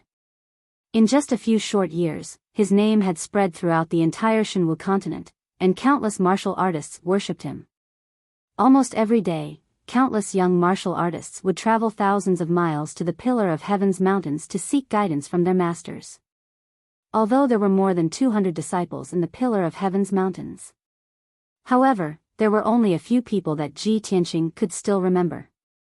After all, those people had distinctive characteristics that left a deep impression on him. For example, Little White, who was the most thick-skinned of them all, would later become the White Dragon God. Another example was Xia Wudao, who loved chess as much as his life. That skinny kid had dark skin like a skinny monkey, but his eyes were abnormally bright. He was always dressed in a greasy black robe, and his hair was as messy as a chicken's nest. His favorite thing to do was to hold a set of purple jade chess and disturb his fellow apprentices when they were practicing their swordsmanship. Kenshin had noticed this person before. He had asked Huang Long to remind Xia Wudao to focus on practicing the sword and not to neglect his duties. More importantly, he should not disturb other people's cultivation. However, Xia Wudao did not repent and continued to be obsessed with chess. As usual, he went around looking for people to play chess with, causing his fellow apprentices to avoid him. Later, Huang Long became angry and wanted to expel Xia Wudao from the sect and chase him down the mountain. Xia Wudao knelt down and begged for mercy, kneeling for an entire night in the rain.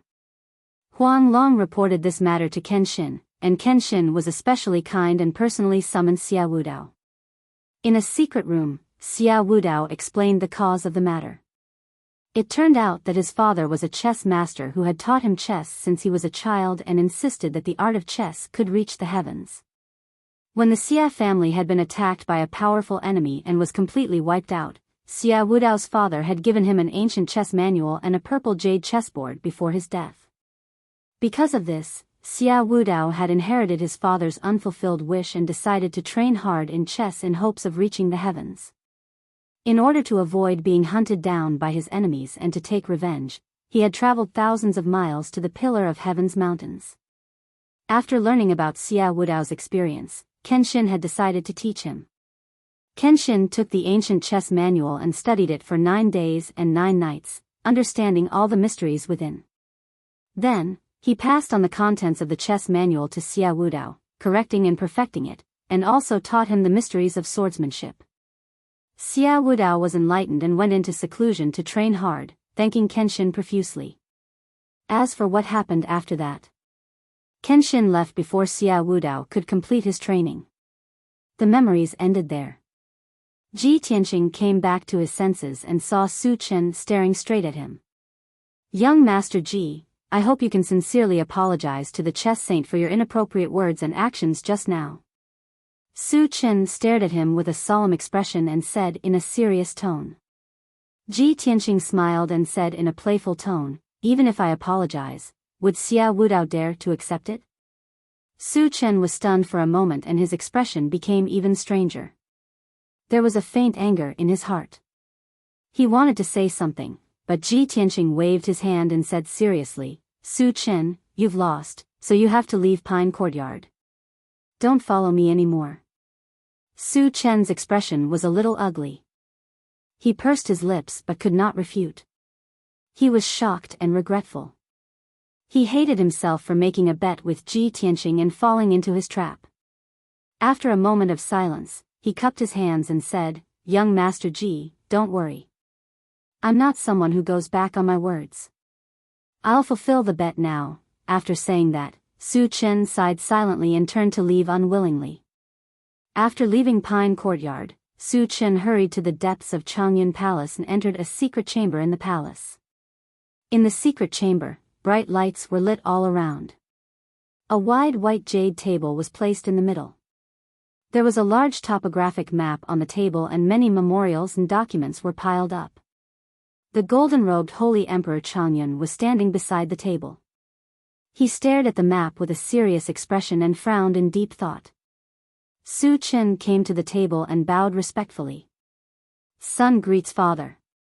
Holy Emperor Changyun was still staring at the table. He did not look up and asked in a dignified tone, "Didn't I tell you to keep an eye on Ji Tianqing? Did something happen?" Su Chen was very nervous. He hesitated for a moment before mustering up the courage to say, "Father, I'm here to admit my mistake and be punished. I was muddle-headed and fell into Ji Tianqing's trap." Holy Emperor Changyun suddenly looked up and asked with a sharp gaze, "What happened?" Su Chen lowered his head in shame and reported truthfully, "Just now, I was playing chess with Ji Tianqing in the courtyard and he proposed to make a bet with me."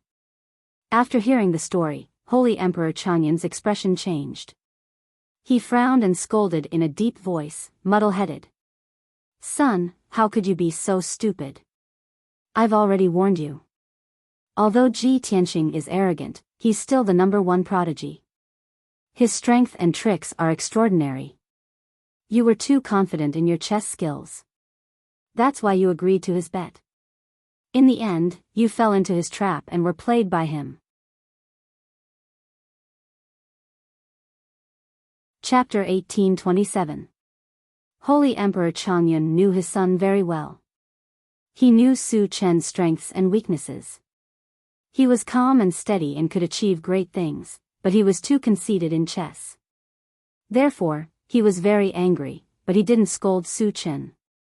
After a moment of silence, Holy Emperor Changyun looked at Su Chen and asked, "Chen, you've already lost the first round with Ji Tianqing. What do you plan to do next?" Su Chen thought for a moment and said solemnly, "I've lost, so I'll keep my promise and stop watching him. However, I'll send people to watch him and try to stop him. I won't let him go to the front line and cause trouble. We're already short on manpower. If we send more people to protect him, I'm afraid more minds will be lost." Holy Emperor Changyun frowned and thought for a moment before saying, "Ji Tianqing isn't an ordinary person. We must be very careful. We can't clash with him, but we can't let anything happen to him either. I've just thought about it, and I have a safer way." After that, Holy Emperor Changyun leaned close to Su Chen's ear and warned him in a low voice. After hearing this, Su Chen's eyes flashed. He quickly nodded and said, "Father, I understand." Then, he bowed to Holy Emperor Changyun and left the secret room. Half an hour later, Su Chen stepped into Pine Courtyard with a smile and went to find Ji Tianqing. However, he didn't see Ji Tianqing after searching several rooms and secret rooms. He quickly found the guard captain and asked in a low voice, "Where's young Master Ji? Where did he go?" The guard captain replied respectfully, "Just half an hour ago, young Master Ji left the courtyard and went out." "What?" Su Chen's expression changed and he shouted coldly, "Didn't I tell you to watch him and not let him leave?" The guard captain quickly knelt and said in fear and trepidation, "But, young master, you said in front of young Master Ji that you won't watch him anymore. So, when young Master Ji said he wanted to go out for a walk, I didn't dare stop him." "Fool." Su Chen was anxious and angry. He asked, "Did he say where he was going?" "I don't know," the guard captain replied. "Which direction did he go?" Su Chen asked again. The guard captain answered again, "I don't know either, damn it." Su Chen was so angry that his face turned green. He roared, "Then what are you waiting for? Hurry up and find him." This subordinate obeys. The guard captain hurriedly got up and hurriedly gathered a few guards to search for Ji Tianqing's traces. Su Chen took a deep breath to suppress the anger in his heart and quickly left. The afternoon sun was very bright. Ji Tianqing remained invisible and flew out of Sunset City without anyone noticing. After leaving Sunset City, he flew straight to the west, heading for the border region. Before coming to the setting sun divine mine, Ji Tianqing had already carefully read the map given to him by Granny Long and memorized it. Right now, he knew the terrain and the distribution of people inside the divine mine like the back of his hand. It was just that he hadn't observed it on the spot and didn't know some of the secret information. Sunset City was 200,000 miles away from the drifting cloud mountain at the border. Ji Tianqing flew at full speed for an entire day and night before reaching the vicinity of the drifting cloud mountain. The drifting cloud mountain, as its name suggested, was like the clouds in the sky, uniform and long. The entire mountain range was about 100,000 miles long from the north to the south. It was a famous stronghold on the border between the two countries. West of the drifting cloud mountain was the territory of the Heaven End God Nation, and east of the mountain range was the territory of the Luoshui God Nation. Ji Tianqing arrived at the drifting cloud mountain in the afternoon. There was no sun in the sky, only thick clouds. It was oppressive and gloomy. He hid in the clouds high up in the sky and secretly looked down. To the west of the towering mountain range was a vast and boundless plain. On the plain covered with forests and grass, there were 4 majestic military camps. Each camp took up 100 miles of land and was made up of countless palaces and wooden houses. They were surrounded by tall and sturdy black walls. There was a defensive formation set up in the camps and it was constantly activated. It formed a 5-colored light barrier that covered the entire camp. These 4 camps were built temporarily. From the details, it could be seen that the craftsmen of the Tianju divine nation were skilled. After observing for a while, Ji Tianqing noticed that the banners in the 4 camps were fluttering in the wind. There were teams of fully armed guards patrolling the area continuously. There were also guards riding birds in the sky, monitoring the movements of the surroundings. The 4 camps were heavily guarded. It was as difficult as ascending to the heavens to sneak in. Most importantly, Ji Tianqing found a problem. The 4 camps were built like cities. The wooden houses were for the ordinary soldiers and the palaces in the middle were for the generals. But he couldn't find where the Marshal Saint Yi Lushui and the Divine Guard army were. Thus, he looked to the east of the mountain range. There were many peaks and valleys to the east of the drifting cloud mountain. The terrain was rather steep and it was impossible to set up a camp. 50,000 miles away from the drifting cloud mountain, there were many flat valleys and 6 camps were set up. The scale of each camp was not as majestic as the Tianju Divine Nation's camp. In the 6 camps, there were different flags flying. There were more than 100,000 soldiers stationed in each camp. Ji Tianqing observed the flags and understood that the 6 camps represented the armies of the 6 empires. He couldn't help but frown and thought to himself, the Tianju Divine Nation claims to have 1 million soldiers. But regardless of origin or country, they are all divided into 4 armies. The Luo River Divine Nation's 1 million soldiers were mobilized from the 6 empires. But they were divided into 6 armies according to country. In addition, the terrain of this area is complicated and steep. The Luo River Divine Nation's army is obviously at a disadvantage. Fortunately, the 2 empires won't really go to war. Otherwise, the situation of the Luo River Divine Nation would be worrying. An hour later, he figured out the situation of the camps of the 2 countries and left the cloud layer in stealth mode. The confrontation between the armies of the 2 countries on the ground is just a facade. Even if the 2 empires have 1 million soldiers, it is useless. The real battle is in the underground mining area. Ji Tianqing muttered to himself and quietly drilled into the ground. The moment he entered the ground, he could clearly feel that the soil and rocks around him contained a strong metallic aura. The metallic aura was especially thick. He just needed to circulate his energy slightly and he could gather large amounts of golden light. It didn't take long for him to reach a depth of 100 miles and enter a mine. The huge and spacious mine was humid and hot. There were many stone lamps on the walls, emitting a weak light. There were hundreds of miners wearing coarse linen clothes. They were waving their pickaxes and shovels, digging into the rock layer and mining for dark green ores. Chapter 1828. Ji Tianqing remained invisible and hid in a corner of the mine, observing silently. He quickly realized that the miners and supervisors were from the Heaven End God Nation.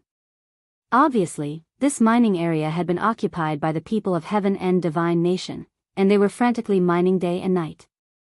According to the markings on the map, this is mining area C64, about 8,000 miles in radius. The bandits of Heaven End Divine Nation have forcefully occupied this mining area, and they want to mine the ore veins as quickly as possible to snatch the resources. Otherwise, when things calm down in the future and Luo Shui Divine Nation reclaims the lost land, Heaven End Divine Nation won't be able to obtain much benefits. Ji Tianqing knew the psychology of bandits like the back of his hand. He could see that the people of Heaven End Divine Nation were desperately mining the ore veins. Even if they destroyed the entire structure of the ore veins, they wanted to plunder as much resources as possible. The entire mining area has been occupied.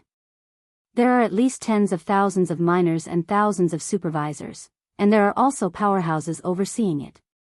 I can't make a move now, otherwise, it will alarm a large number of powerhouses to encircle and annihilate. Although Ji Tianqing was angry and full of killing intent, he calmed down.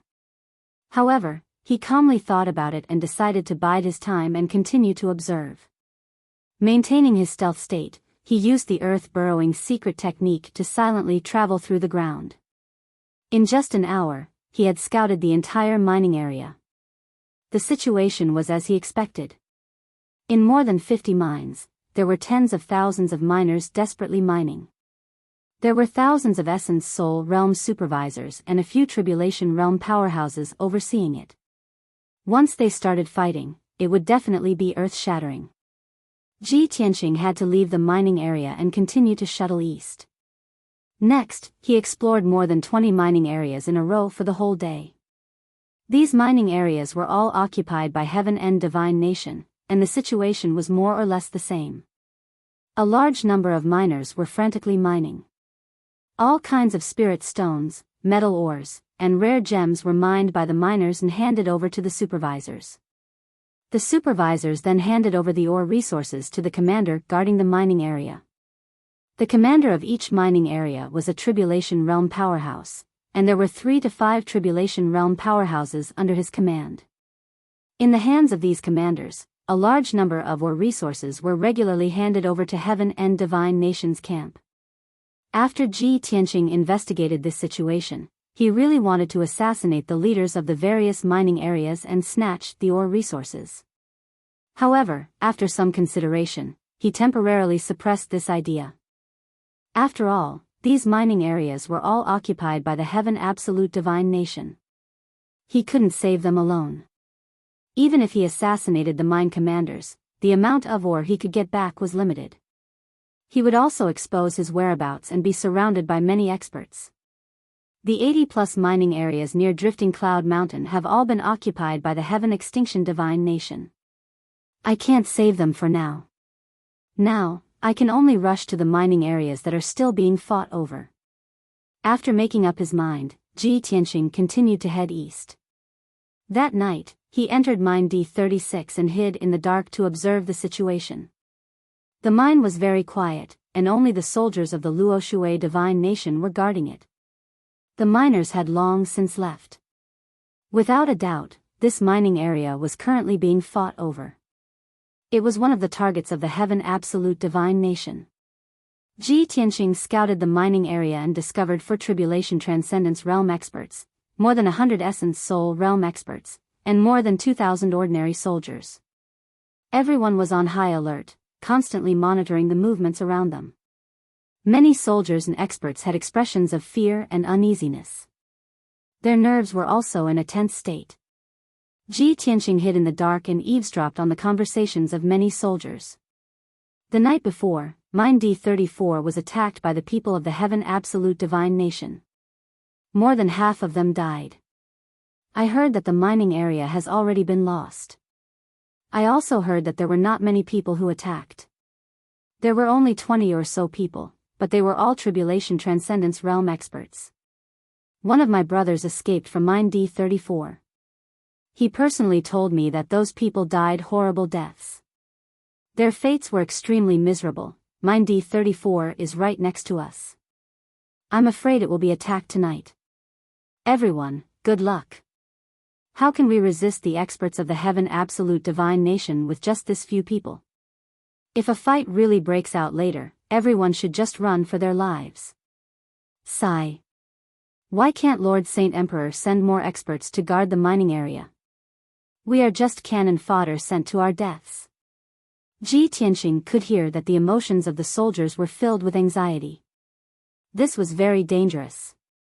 Once the experts of the Heaven Absolute Divine Nation attacked, the soldiers would definitely be defeated. This is the place. I want to see what the experts of the Heaven Absolute Divine Nation are capable of. Ji Tianqing made up his mind. He lurked in the corner of the mine and waited quietly. Very quickly, 6 hours passed. It was the second half of the night, the darkest moment before dawn. The soldiers had been on guard for an entire day. Their nerves had been stretched taut. At this moment, they were a little sleepy and relaxed. But at this moment, danger quietly descended. Ji Tianqing suddenly saw that in a corner of the mine, 2 soldiers were suddenly wrapped in a layer of black light and silently sank into the ground. In the blink of an eye, the 2 soldiers were swallowed by the rock layer, leaving only a pool of blood on the ground. During the entire process, the 2 soldiers did not have the strength to resist and did not make a sound. Next, in another corner of the mine, 3 soldiers gathered together, were also swallowed by a cloud of gray fog and quietly disappeared. Similar scenes were playing out in every corner of the mine. In just 20 breaths of time, more than half of the more than 40 soldiers guarding the mine had disappeared. Ji Tianqing quickly released his divine sense to explore the ground and sensed the aura of more than 10 experts underground. Those experts in the tribulation stage were in a state of invisibility. They clearly divided the work and used secret methods to assassinate the soldiers in the mine. In a short while, more than 40 soldiers were killed, leaving only 3 experts in the primordial soul realm. They also sensed that something was wrong. Seeing that the soldiers in the mine had disappeared, they immediately screamed for help in horror and ran out of the mine. However, the entrance and exit of the mine were sealed by the black light. The 3 experts in the primordial soul realm could not escape the mine, and even their voices could not be transmitted out. Then, a few more rays of black light, gray fog, and light shadows came and killed the 3 experts on the spot. The whole mine was quiet. Except for Ji Tianqing, only the 16 experts in the tribulation stage were left. 14 of them quickly left the mine and sneaked into the next mine to continue to assassinate the guards. 2 experts stayed and jointly controlled a pitch-black gourd to devour the underground mine. The metal mine that was dozens of miles long was quickly devoured by the black gourd magic treasure and was soon uprooted. The whole process was very covert and did not make any huge movements. It was really undetectable. Ji Tianqing secretly watched the whole process and finally understood the other party's methods. Chapter 1829. Whoosh. The invisible Ji Tianqing silently passed through the underground and arrived behind the 2 tribulation transcendence experts. Both of them were in the 3rd level of the tribulation transcendence realm. They were both wearing black robes and masks. They cooperated very well. The 2 of them were channeling and controlling the black gourd to devour the 2nd spirit stone vein. They did not notice anything strange. Ji Tianqing attacked with lightning speed.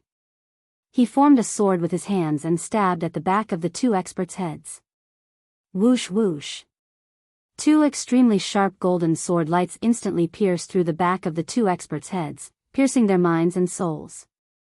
In just an instant, the bodies and souls of the 2 experts were killed instantly. They were completely dead. The 2 corpses slowly fell and leaned against the rock layer. They did not make a sound. The pitch-black Dharma treasure gourd also lost the support of magic power. It floated silently in the darkness. Ji Tianqing grabbed the black gourd and checked it with his divine sense. He immediately found some clues. The gold-devouring gourd? Isn't this the Dharma treasure of the Mound Hill sect from 1,000 years ago? Back then, the Mound Hill sect attracted a lot of attention. They were besieged and annihilated by powerful enemies. Even their secret techniques were lost. Why would someone from the heavens and divine nation have the gold-devouring gourd? Ji Tianqing held the gold-devouring gourd and pondered with a frown.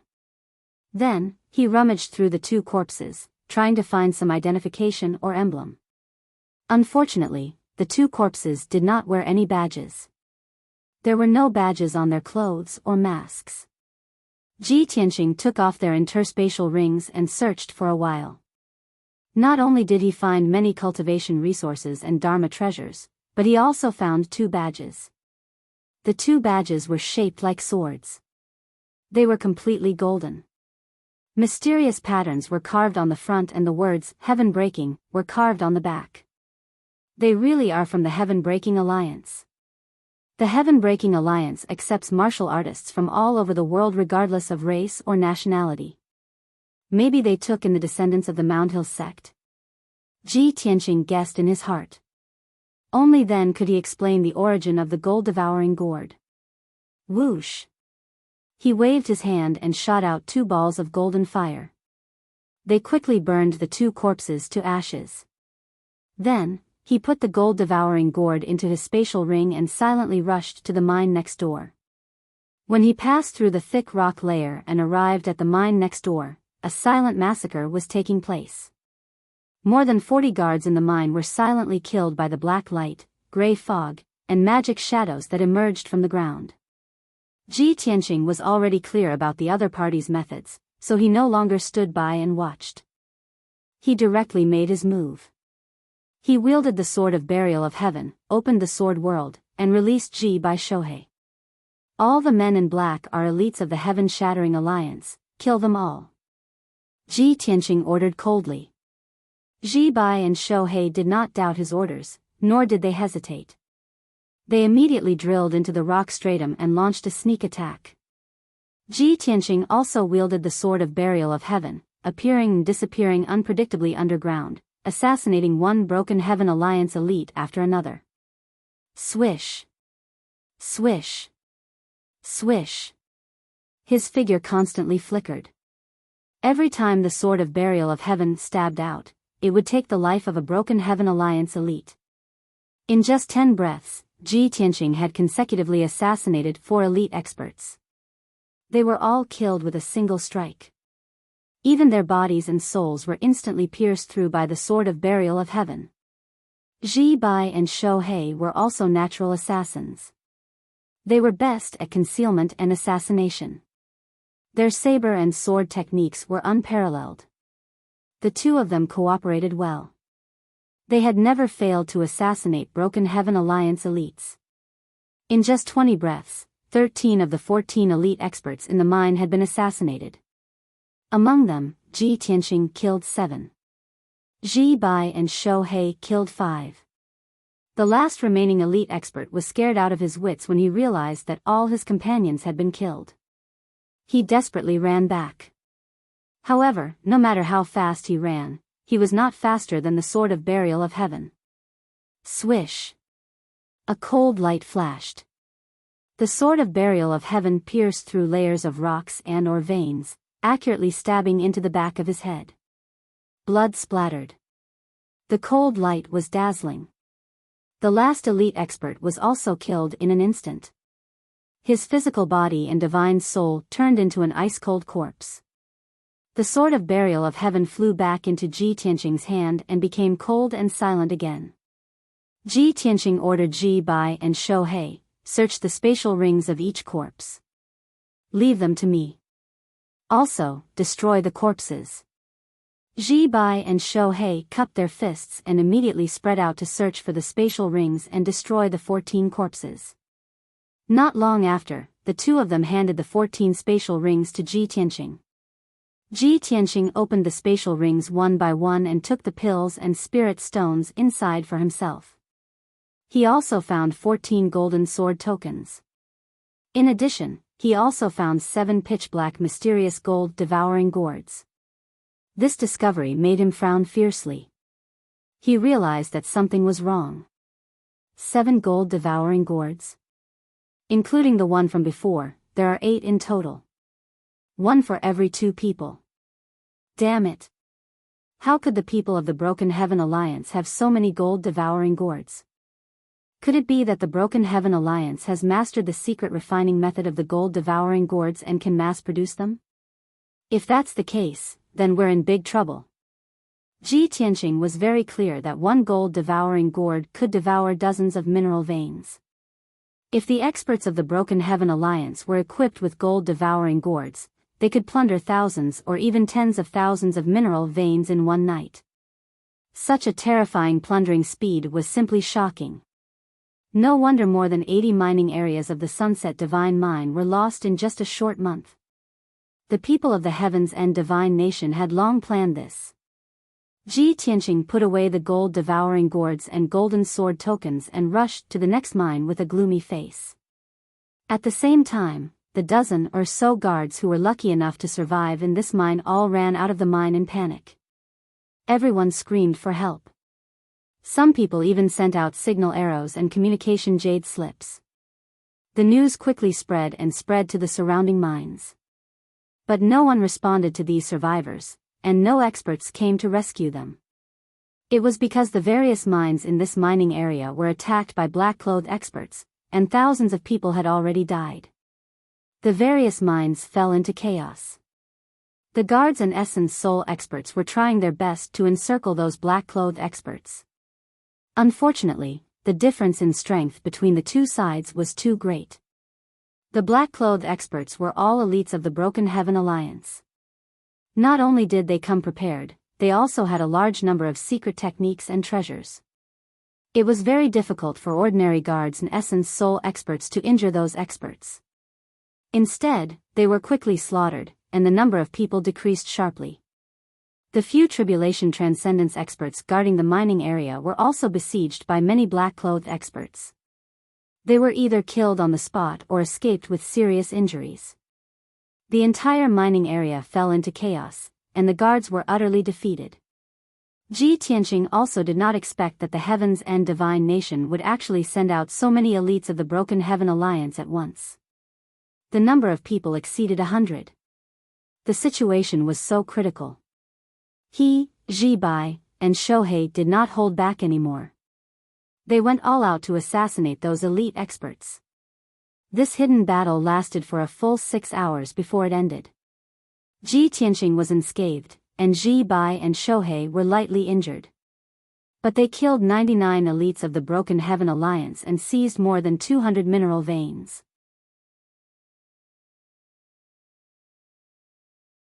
Chapter 1830. At dawn. To the east of the drifting cloud mountain, the 4 camps of the Tianju God Nation were all lit up. In the 3rd camp, a meeting was being held in a majestic palace. In the vast and majestic meeting hall, there were more than 20 generals in golden armor standing in an orderly manner. The generals waited patiently.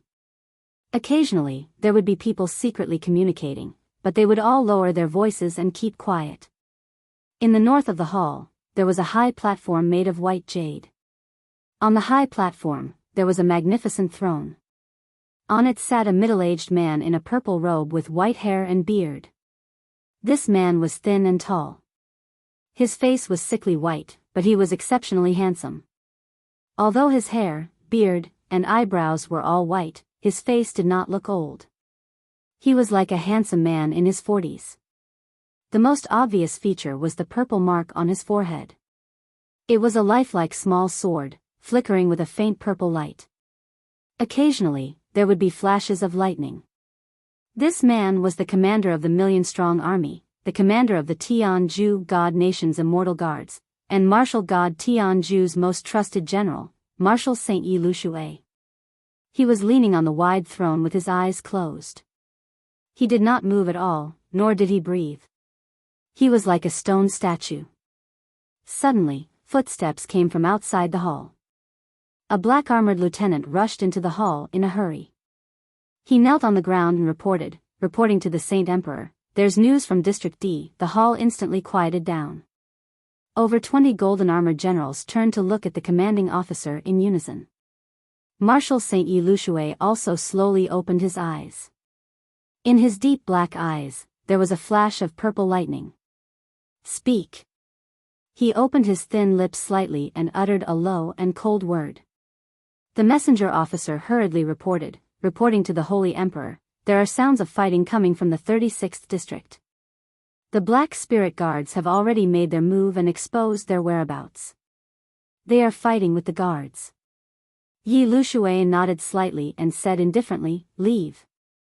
The messenger captain bowed respectfully and left the conference hall. The 20 or so golden-armored generals all looked excited and expectant. They were all rubbing their fists and palms together. That's great. With the efficiency of the Black Spirit Guards, they can kill all the guards within the time it takes for an incense stick to burn. Based on my estimations, the battle should have ended by now. All the trash from the Luoshui divine nation should have been killed, right? Lord Saint Emperor's plan is truly ingenious, toying with the people of the Luo River divine nation in the palm of his hand. The idiots of the Luo River god nation scattered their forces, wanting to defend more than 30 mining areas at the same time. However, Lord Saint Emperor has sent out over 100 Black Spirit Guards to attack District D. They can take it down in the blink of an eye. The Black Spirit Guards' mission has been completed. Next, it's time for us to take over the mining area. All the benefits have been taken by you guys. Now, it should be my turn, right?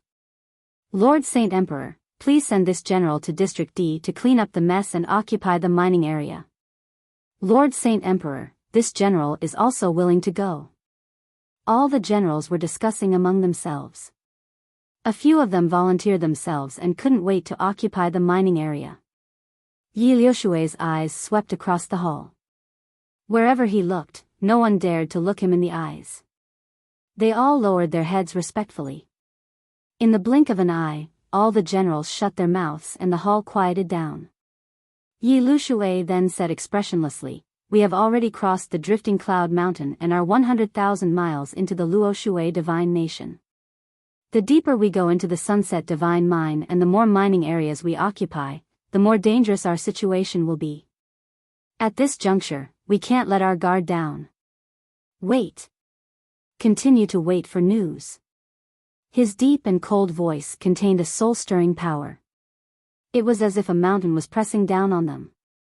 All the generals lowered their heads and didn't even dare to breathe loudly. Yi Lushui closed his eyes again and didn't speak. Time passed silently. Everyone stood in place and waited patiently. After about half an hour, footsteps sounded outside the hall again. It was the same messenger officer. He rushed into the hall like a gust of wind and knelt on the ground with a pale face. He anxiously reported, Lord Saint Emperor, something bad has happened. All the generals were in an uproar. They were all stunned and confused as they stared at the messenger officer. Yi Lushui also opened his eyes and frowned. He asked in a deep voice, what's the matter? The messenger officer said anxiously, Lord Saint Emperor, the Black Spirit Guards have received news that they were assassinated by a mysterious expert and suffered heavy casualties. What? Yi Liushui's face immediately changed. His eyes were filled with a cold light.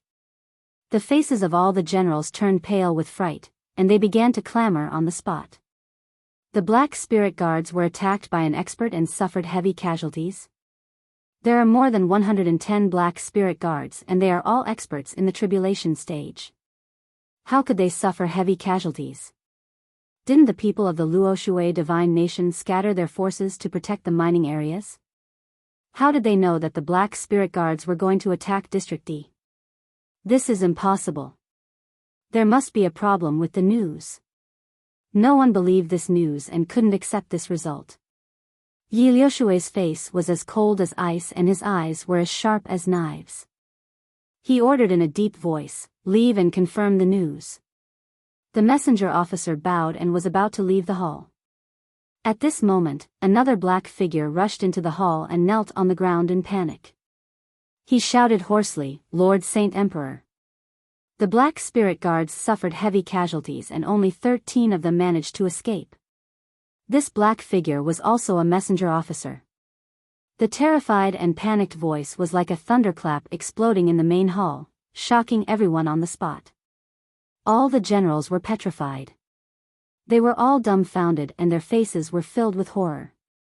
Even Yi Lushui stood up with a swished sound. His eyes were wide open and his face was dark as he stared at the commanding officer.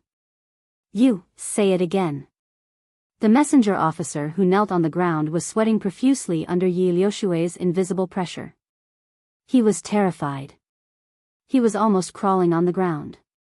He opened his mouth with great difficulty and said word by word, "The Black Spirit Guards were almost completely annihilated.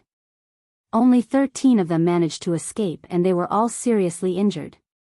When he finished speaking, Yi Lushui slowly closed his eyes and raised his head. His body also trembled slightly. Crack! The purple sword mark on his forehead shot out a bolt of purple lightning and struck the messenger lieutenant, turning him into a pile of black ash on the spot. A violent killing intent that could destroy the world burst out from Yi Lushui's body and rushed into the sky. Everyone in the main hall was so scared that they were trembling, and they all knelt down on the ground. No one dared to make a sound. Even if their clothes were soaked in cold sweat, they didn't dare to wipe it off. After a long time, Yi Lushui suppressed his anger and withdrew his killing intent. He opened his eyes again and looked indifferently to the east. It was as if he had seen the sunset city through the drifting cloud mountain. "Su Changyun. You were forced into a dead end and had no other choice.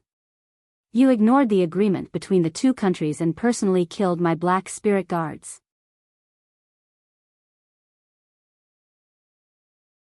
Chapter 1831.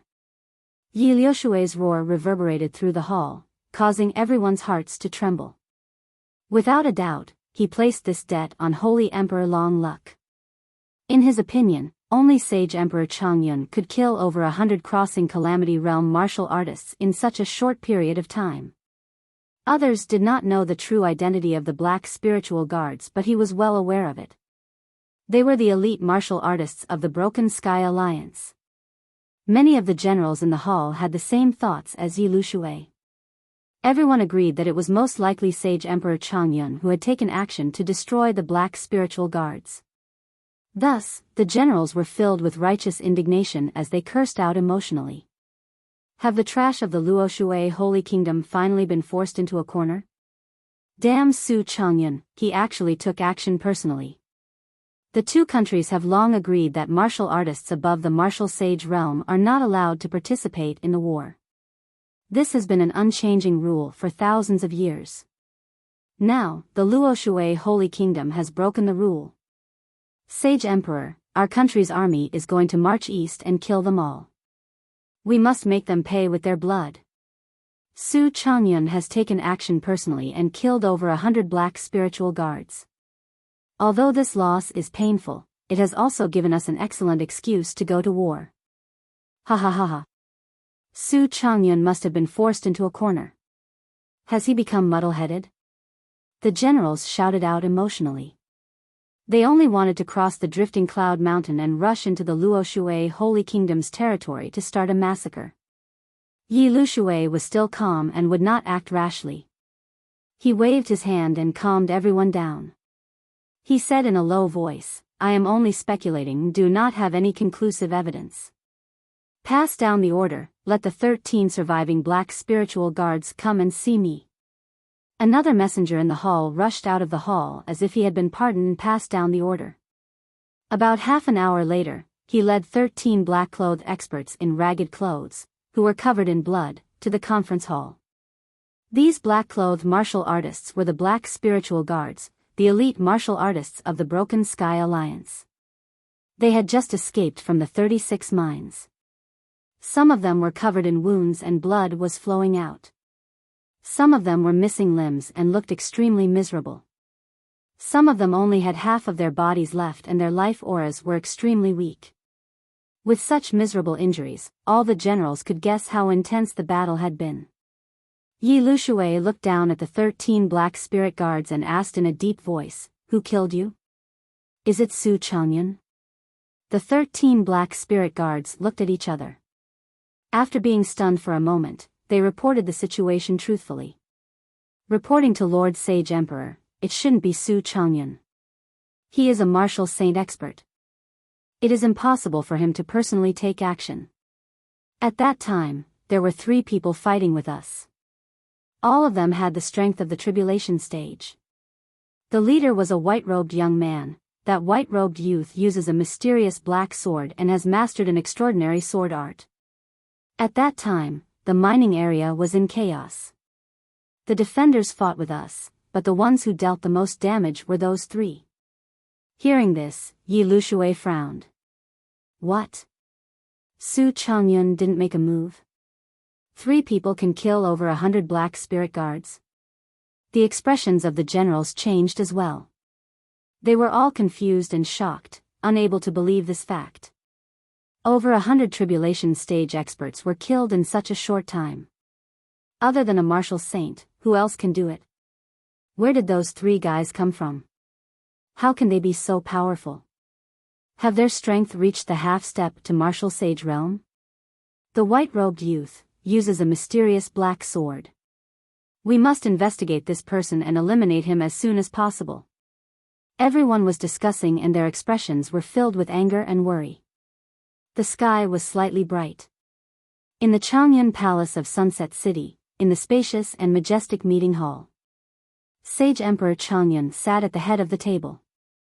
More than 10 generals in armor stood in the middle of the hall. The atmosphere in the hall was very gloomy. Everyone's expressions were grave. Sage Emperor Changyun's face darkened as he said in a low voice, "I have called everyone here early in the morning to announce the latest news. I believe everyone knows that 2 hours ago, a large group of black spirit guards attacked Mine D36. More than 2,000 defenders were defeated on the spot. More than 80% of them were killed or injured. Only 300 people escaped. Now, that mine has been lost." Although all the generals knew about this, they did not know the specific situation and the number of casualties. Hearing Sage Emperor Changyun's words, everyone's expressions changed drastically and their hearts sank. More than 10 generals whispered to each other. They were quite agitated and indignant. Despicable Tianju is really vicious to the extreme. It's the damned black spirit guards again. They're simply unscrupulous executioners. In just 3 months, 88 mining areas have been lost. Tianju's people have already invaded our territory. Sage Emperor, are we still going to bide our time? How can we endure such humiliation? Please give the order, Sage Emperor, to send the army to the west and attack Tianju's camp. We must teach Tianju a painful lesson to wash away the humiliation and hatred. The crowd was agitated and the generals were filled with righteous indignation. They all urged Sage Emperor Changyun to give the order to attack. Sage Emperor Changyun's face became colder and colder. He said in a low and dignified voice, "This Sage Emperor understands your feelings. How can we not want to kill our way into Tianju's camp and kill them all? But our country is in a critical situation now. How can we fight with Tianju's god nation head-on? What's more, this is Tianju's scheme. If we take the lead, won't we fall into their trap?" Hearing this, all the generals fell silent. They could only suppress their anger and killing intent. Being suppressed by Tianju's god nation and losing a mine every day, they could only swallow their anger and not fight head-on. This was the most sullen and humiliating thing. But for the overall situation of Luo River god nation, they could only endure it. Every time they thought of this, all the generals gnashed their teeth in hatred. Right at this moment, a messenger commandant rushed into the main hall like a gust of wind. With a face full of joy, he shouted, "Good news! Good news!" Holy Emperor Changyun and the other generals were all stunned. They all turned to look at the commanding officer. The messenger officer ran to the center of the hall and knelt on one knee. He cupped his hands and reported, "Sage Emperor, good news came from Mine D36. After the defense of the mine was defeated, there was no Tianju's army to occupy it. More than 100 black spirit guards who attacked the mine were killed by a mysterious expert. Only a dozen escaped. The messenger officer's tone was very excited, and his face was also full of excitement. Sage Emperor Changyun and all the generals were stunned on the spot. They all widened their eyes in disbelief. The hall was silent for a few breaths, and then there was an uproar. What? The mine was not lost? More than 100 black spirit guards of Tianju's god nation were killed?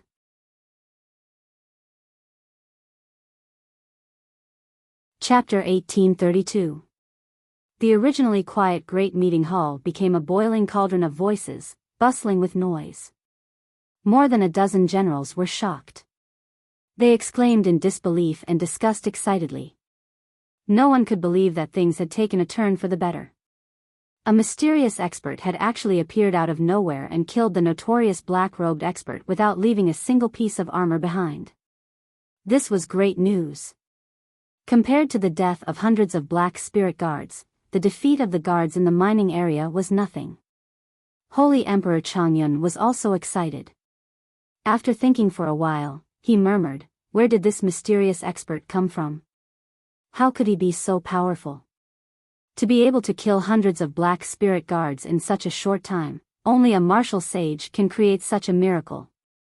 Could it be a strong reinforcement sent by the Divine Master?"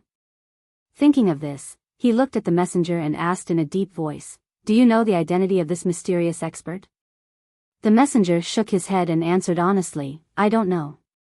But Commander Li, who was guarding the mining area, has escaped and is waiting outside the conference hall. Summon him." Holy Emperor Changyun waved his hand. The commanding officer immediately withdrew from the main hall and summoned Commander Li for an audience. After a while, a middle-aged man in black armor limped into the conference hall. He was covered in blood. This man was Commander Li of Mining Area D36. He was seriously injured. His armor was already in tatters. His body was covered with wounds, revealing his white bones. Even his left arm was missing. It had been cut off by a sharp weapon. Enduring the pain, he walked into the conference hall and reported to Holy Emperor Changyun, "Holy Emperor, the mining area was attacked by more than 100 black spirit guards. The soldiers suffered heavy casualties." Holy Emperor Changyun did not want to hear the details. He waved his hand and interrupted Commander Li. He asked in a deep voice, "Let me ask you, who is the mysterious expert that killed so many black spirit guards?" Commander Li frowned and thought for a while. Then he answered honestly, "There were 3 mysterious experts. They seemed to be very young and were only in the Crossing Calamity realm. The leader was a young man in a white robe. He used a mysterious black sword. His swordsmanship was superb. No one could stop him." Holy Emperor Changyun frowned and asked in disbelief, "There were 3 mysterious experts? And they are all in the Tribulation Transcendence realm?" Not only was he in disbelief, but the generals were also in an uproar, extremely shocked. Could it be that it wasn't a martial saint? How can he be a Tribulation Transcending realm expert? Just 3 tribulation stage powerhouses killed hundreds of black spirit guards? That's ridiculous. The black spirit guards are all Yi Liushui's loyal lackeys. They are all in the tribulation stage. Could it be that the 3 mysterious experts have all passed the 8th or 9th level heavenly tribulation and possess the strength of a half-step martial sage? The generals discussed animatedly. They were all deeply curious about the identities of the 3 mysterious experts. Holy Emperor Changyun calmed down. His brows gradually relaxed, and his expression relaxed. "Everyone, it is our fortune that such an unbelievable miracle occurred in the Sunset Divine Mine. The mysterious experts helping us in the dark are not martial saints, but 3 tribulation-passing experts. This is a good thing for us. At least, we didn't violate the agreement between the 2 nations and didn't leave any evidence for the Heaven Extinction Divine Nation to use against us. They won't have an excuse to start a war with us." After that, Holy Emperor Changyun asked Commander Li to leave the hall to recuperate. He then ordered one of the generals to send a garrison to the 36th mine to clean up the mess. After the meeting was over, he dismissed all the generals and quickly left the great meeting hall. 15 minutes later, the eastern horizon revealed a tinge of orange. The sun was about to rise. Holy Emperor Chongyun was sitting in his study, frowning deep in thought. At this moment, footsteps came from outside the door. A young man in a golden robe entered the study. The young man was Su Chen. He looked a little tired, and there was a hint of worry between his brows. He stood in front of Holy Emperor Chongyun and bowed. "Father, you summoned me here in such a hurry. What orders do you have?" Holy Emperor Chongyun stopped thinking and asked with a serious expression, "Have you found Ji Tianqing?" Su Chen smiled bitterly and shook his head. He said in a heavy tone, "I led the guards and searched the entire Sunset City. I even searched the surrounding 100,000 miles, he didn't need to say the rest." Holy Emperor Chongyun understood. Su Chen didn't rest for 2 whole days. He had been searching for Ji Tianqing. Holy Emperor Chongyun sighed heavily and said in a low voice, "Since you can't find him in Sunset City, expand the search area and continue to search. You can't rest until you find him. You can't slack off. Damned bastard brat, I'm already so busy that I'm in a terrible fix, but he actually came to add to the mess at this time. Damn it. If I knew he was so arrogant, I wouldn't have agreed to Granny Long's request. I wouldn't have asked him to help." Su Chen nodded and said in a serious tone, "Father, don't worry. I'll find Ji Tianqing even if I have to exhaust my last bit of strength." After a moment of silence, he asked again, "Father, when I came back, I heard that the Black Spirit Guards attacked the mine last night. What's the situation?" Holy Emperor Chongyun's expression softened when he mentioned this. Mine D36 was attacked by more than 100 Black Spirit Guards. 80% of the guards died. However, 3 mysterious powerhouses secretly killed more than 100 Black Spirit Guards. It's really satisfying and boosted the morale of the entire army. Su Chen's eyes lit up and he asked, "There's such a turn of events?" "That's great. Father, who are those 3 mysterious powerhouses? Are they reinforcements sent by the Divine Master?" Holy Emperor Chongyun shook his head and said, "They shouldn't be sent by the Divine Master. After all, I didn't receive any orders from the Divine Kingdom." According to Commander Li, the 3 mysterious powerhouses were very young and only had the strength of a Tribulation Realm cultivator. The leader was a white-robed youth who used a mysterious black sword. His swordsmanship was superb and no one could stop him. Su Chen was startled. He frowned and thought for a moment. Suddenly, a thought flashed through his mind. "Father, I have an unrealistic guess. Ji Tianqing had just left Setting Sun City and disappeared for 2 days, and then this happened. Do you think the mysterious powerhouse who secretly killed the enemy could be Ji Tianqing? He also wore a white robe and was very young. He had the strength of a Tribulation Realm cultivator." Divine Emperor Chongyun revealed an indecipherable smile and shook his head gently. This emperor also thought of this possibility and was just thinking about it. "However, I don't think it's him. After all, he came alone and didn't bring any helpers. There were 3 mysterious powerhouses. Moreover, he only has the strength of a Tribulation Realm cultivator. No matter how monstrous he is, he can't defeat a Tribulation Realm cultivator. He can't even kill a Black Spirit Guard. How could he kill more than 100 people?"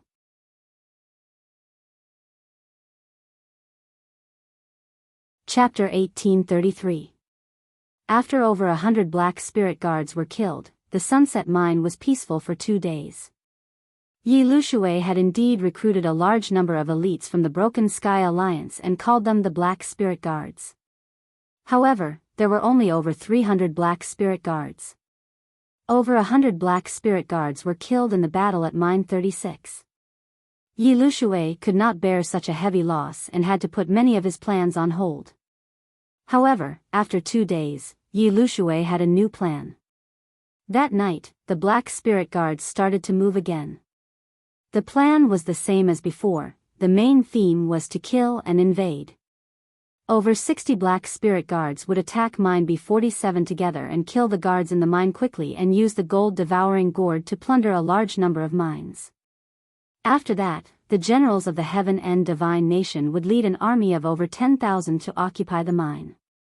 As long as the Luoshui Divine Nation could not take back the mine, Yi Lushui would send a large number of miners and supervisors to mine. In the past 3 months, Yi Lushui used this method to gradually occupy over 80 mines and plunder tens of thousands of mines. Of course, the plan this time was slightly different from before. In order to deal with the 3 mysterious experts that might appear, Yi Lushui equipped the Black Spirit Guards with powerful killing weapons. In the past 2 days, Ji Tianqing did not leave the mine nor did he rest. He brought Ji Bai and Shou He to secretly move around Mine B and secretly set up many formations. Especially the dozen or so mines that were in danger. They were the main targets of the Heaven and Divine Nation and also his main targets of protection. Unfortunately, he did not have enough time to set up a powerful defensive formation. He could only set up some small and practical formations. In addition, he also hid in the mines and took the time to study the gold-devouring gourd. 1,000 years ago, he knew about the existence of the Mound Mountain sect and the gold-devouring gourd. He even came in contact with this unique treasure. Now that he studied the gold-devouring gourd that the Black Spirit Guards carried, he realized that it was an improved version and was made in batches. This gold-devouring gourd's purpose was more simple, which was to quickly devour mines. However, the treasure's power was also more powerful. It could devour 1,000 feet long metal mine in just a few breaths. To put it simply, this special gold-devouring gourd was refined for the purpose of plundering mineral veins. Ji Tianqing dismantled a gold-devouring gourd and understood it thoroughly. He understood many things in his heart. In addition to setting up the formation and studying the gold-devouring gourd, he had also set up a few secret chess pieces. Ji Bai and Shou He were sent to different mining areas by him. They were separated by thousands of miles and were secretly monitoring the situation. Under his command, King Jin Shan, the Xitigarbha divine armor, and over 100 earth spirit experts were hiding in the depths of a mining area, waiting for orders at any time. It was no exaggeration to say that the dozens of mining areas within a radius of 50,000 miles were all under his control. Deep into the night, the mining area was completely silent. Ji Tianqing stayed in mining area B39. He hid in a corner of the mine and became one with the rocks. He was meditating with his eyes closed. He silently used his Dharmakaya of heaven and earth and turned his consciousness into tens of thousands of invisible threads that merged into the heaven and earth. Under his control, tens of thousands of strands of divine consciousness spread out, covering a radius of 1,000 miles. Nothing within 1,000 miles could escape the perception of his divine sense. Even if it was deep underground, he could see a drop of water on the ground or a speck of dust floating in the air. Suddenly, the voice of Ji Bai's divine consciousness rang in his mind. "Master, there's a situation in mining area 47. Ji Bai was hiding in a mining area thousands of miles away from him. Using the ancient sect's divine sense technique that he had taught him, he could communicate with his consciousness from thousands of miles away.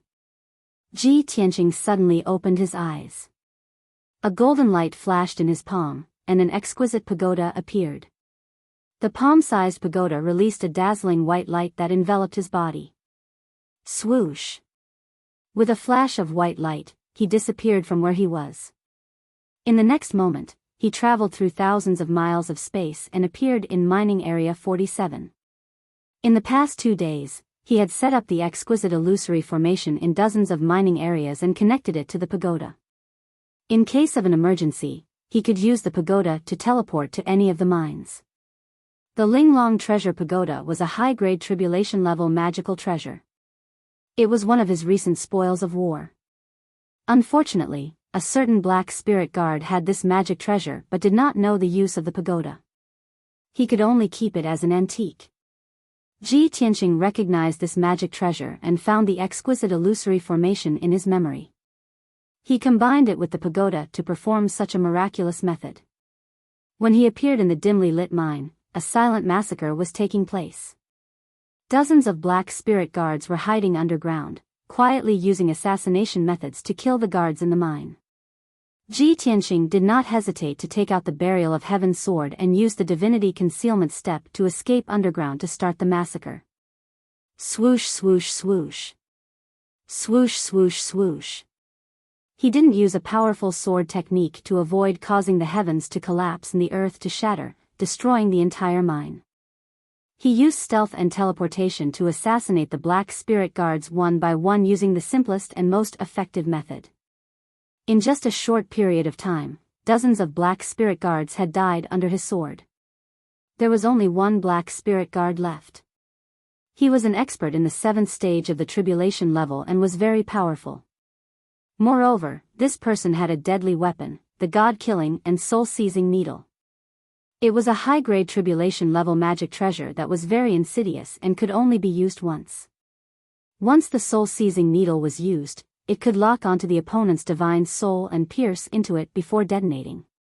Even a martial arts saint would be in danger if he was careless and was pierced by the needle.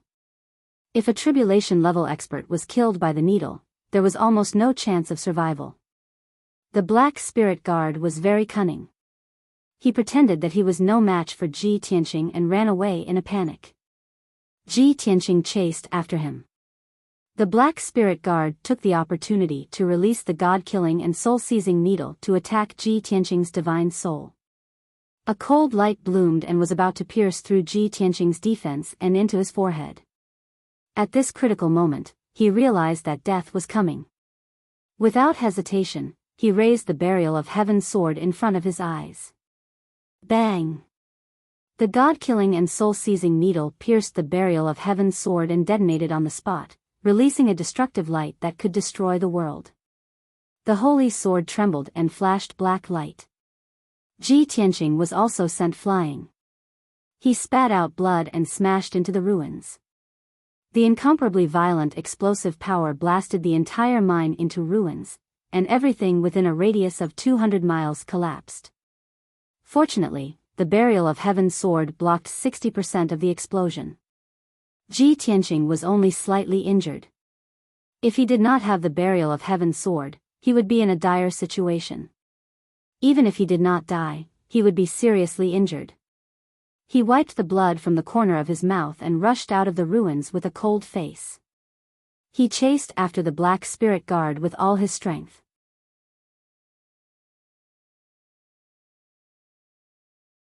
Chapter 1834. This Black Spirit Guard in the 7th stage of the Tribulation Realm was the leader of this team. Yi Lushui had high hopes for this person, so he gave him a god-slaying and soul-seizing needle to deal with the mysterious powerhouse. Unfortunately, this person had used the god-slaying and soul-seizing needle, but he was unable to kill Ji Tianqing. He was only slightly injured. After dealing with this Black Spirit Guard, Ji Tianqing quickly rushed to another mine. In a mine thousands of miles away, a dozen Black Spirit Guards were slaughtering the guards of the mine. These Black Spirit Guards were probably in a frenzy, so they no longer kept a low profile. They unleashed all kinds of terrifying spells, massacring the defenders in large numbers, causing the mine to crack and collapse in large areas. Of course, in the process of killing, the Black Spirit Guards did not forget to use the gold-devouring gourd to plunder the mines. After Ji Tianqing arrived, he launched a merciless counterattack. The dozen Black Spirit Guards had a tacit understanding. After discovering him, they stopped chasing the guards and desperately besieged him. The leader was in the 7th stage of the Tribulation Realm and had a god-slaying and soul-seizing needle in his hand. When Ji Tianqing tried his best to resist and deal with the Black Spirit Guards, the leader took the opportunity to release the god-slaying and soul-seizing needle to take his life. Fortunately, Ji Tianqing had the previous experience and was prepared. When the god-slaying and soul-seizing needle appeared, he was ready. He waved the sword of Burial of Heaven to block it. Boom! With a loud sound, the sword of Burial of Heaven slashed the god-slaying and soul-seizing needle, and a dazzling white light burst out. The dazzling white light was the light of annihilation that could destroy heaven and earth. It instantly spread out and covered a radius of 200 miles. Within this area, all the rocks, earth, and mines were destroyed by the light of annihilation. When the white light dissipated, this area had become a blank area. Over 1,000 defenders were killed, turned into dust, and disappeared. Among the dozen black spirit guards, 3 were killed on the spot and turned into a pile of black ashes. The rest of the people were seriously injured, and only the leader was lightly injured. Ji Tianqing, on the other hand, was safe and sound.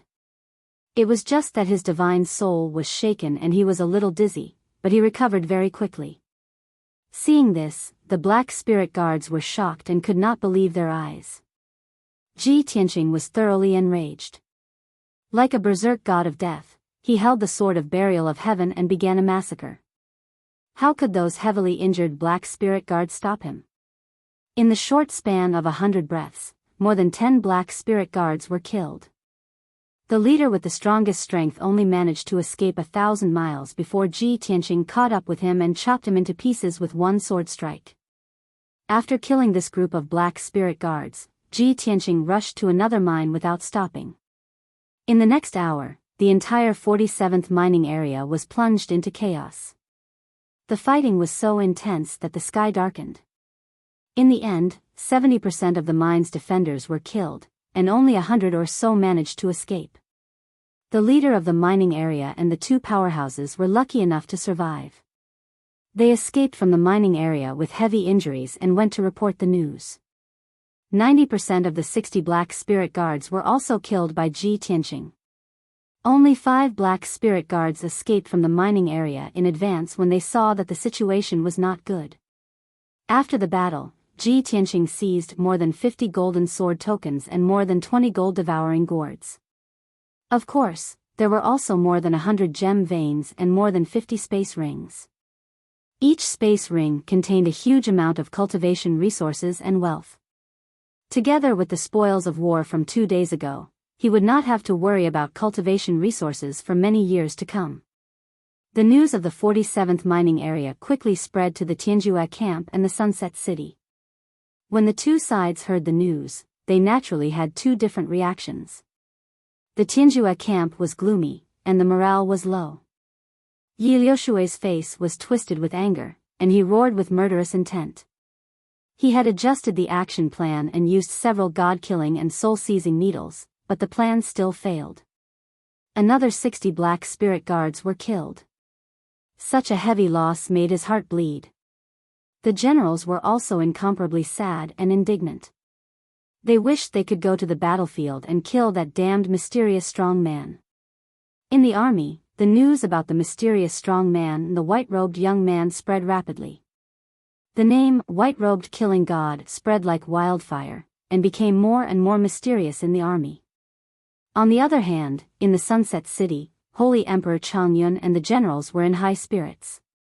In their hearts, the death of more than 2,000 guards was not a big deal. The death of more than 60 black spirit guards was the greatest victory and gain. Holy Emperor Changyun and the generals were full of gratitude and curiosity toward the mysterious strong man. Everyone was talking about it, and they wished they could go to the mining area and see who the 3 mysterious strong men were. The leader of the mining area was smart enough to take the time to observe the mysterious strong man in the white robe during the battle. In the meeting hall, in front of Saint Emperor Changyun and all the generals, he described the white-robed expert's brilliance vividly. It was very vivid. The process from his mouth was very thrilling, and it made everyone even more curious about the strong man in the white robe. Thus, Holy Emperor Changyun decided to send reinforcements to strengthen the defense of the mining area. At the same time, he ordered the leaders and generals of the mining area to investigate the identities of the 3 mysterious strong men. Especially the strong man in the white robe, he was an important person to investigate. Of course, after the meeting, he summoned Su Chen to ask about Ji Tianqing. Su Chen still did not rest. He led the guards and searched everywhere for Ji Tianqing. He was dizzy from the search. After a few days of fruitless searching, Su Chen was already mentally and physically exhausted. He was very angry with Ji Tianqing and scolded him behind his back. If not for Ji Tianqing's special identity, he would not care about Ji Tianqing's life or death. A few days later, news about the black spirit guards and the strong man in the white robe spread in the Sunset City. All the generals held the white-robed expert in high esteem. Countless soldiers also respected and worshipped him. Some people called him the white-robed killing god and prayed that he could kill all the black spirit guards and resolve the crisis of the Sunset Mine. Soon, another 3 days passed. After 2 failures, Yi Lushui decided to temporarily stabilize the situation and not expand or invade. He sent out dozens of black spirit guards in teams of 3 to guard the mines that he had already conquered. For now, he did not hope to conquer more mines. He only hoped to defend the mines that he already had. Especially the 20 mines that he had conquered in the past month. The mines that were close to the Luoshui God Kingdom were the most dangerous areas. As long as he could defend these mines and stall for time, the Heaven's End God Kingdom would be able to plunder more ores. However, something happened that made Yi Lushui so angry that he vomited blood. He did not send the black spirit guards to invade the mines, but the white-robed killing god took the initiative to attack. In 3 days, many mines were attacked. Thousands of miners and guards were mercilessly slaughtered by the white-robed killing god.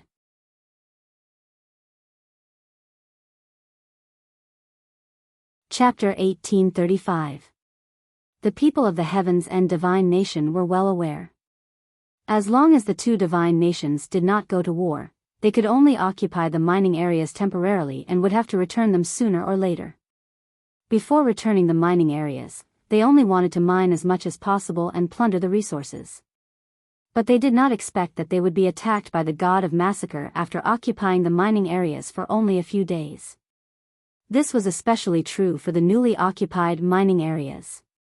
Before they could extract much ore, they had already fallen into enemy hands.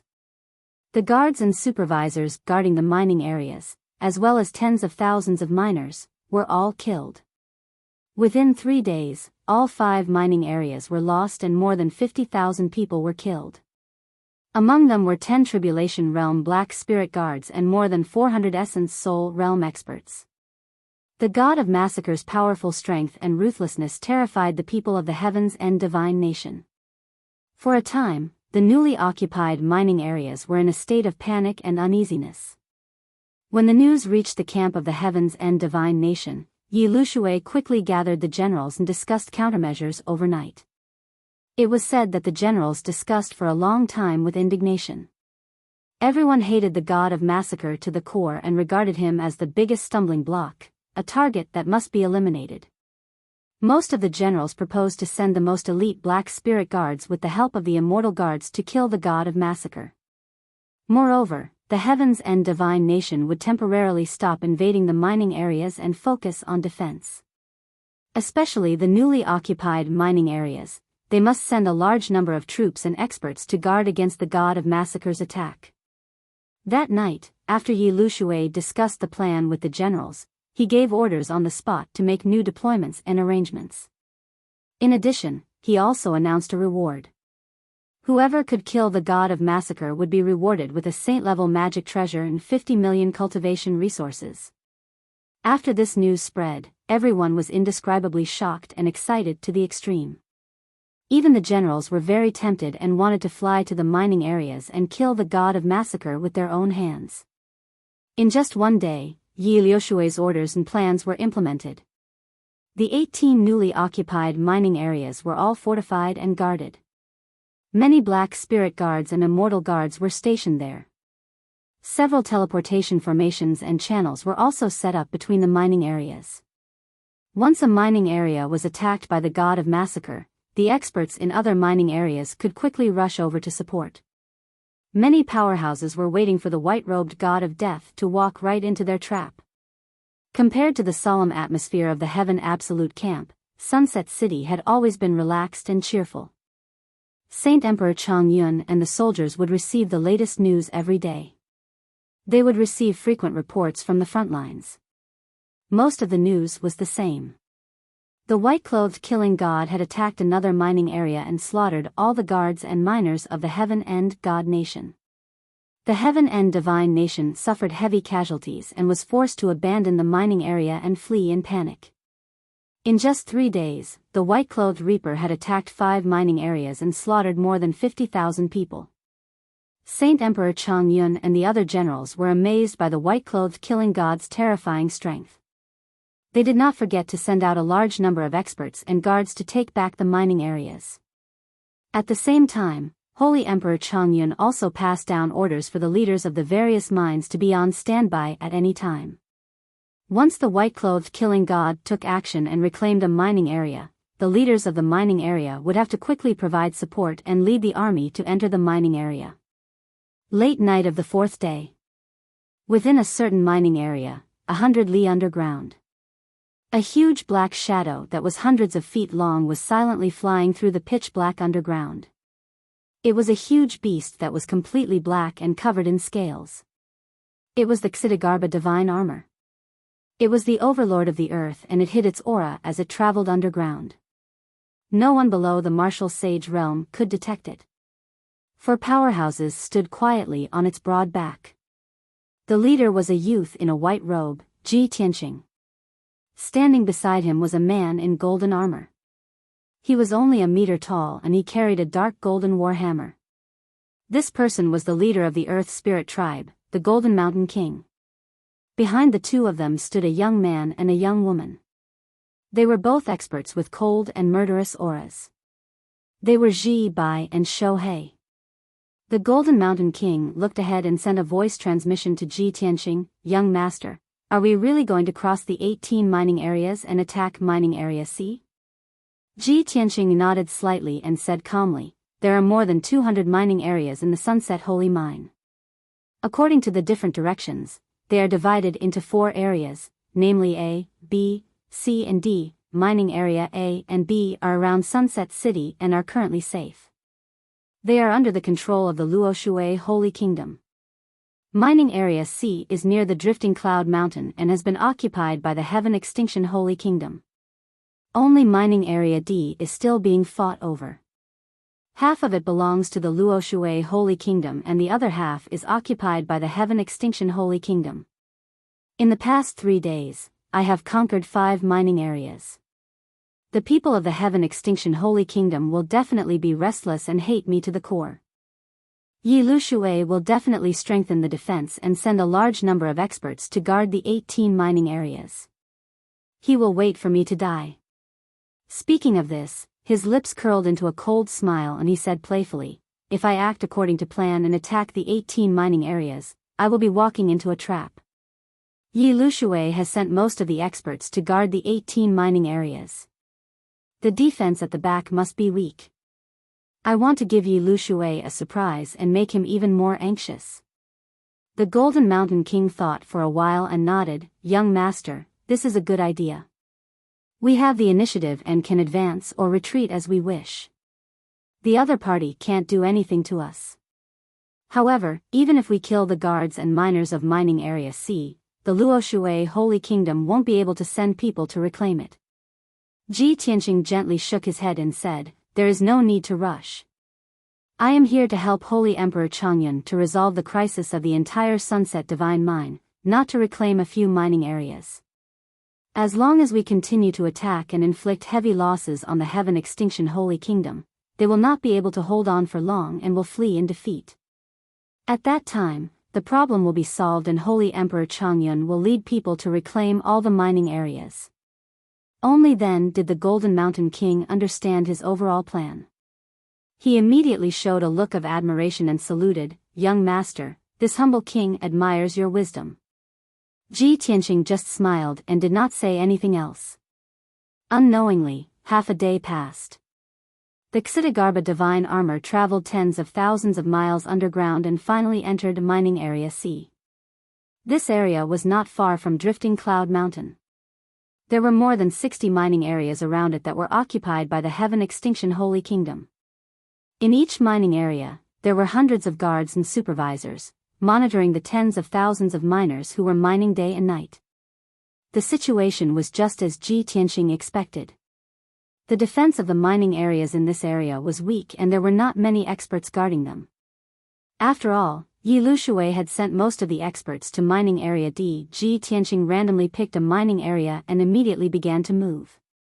The Golden Mountain King and the Xitigarbha divine armor hid in the mining area and used a secret technique to control the power of the earth to form an invisible shield and seal the mining area.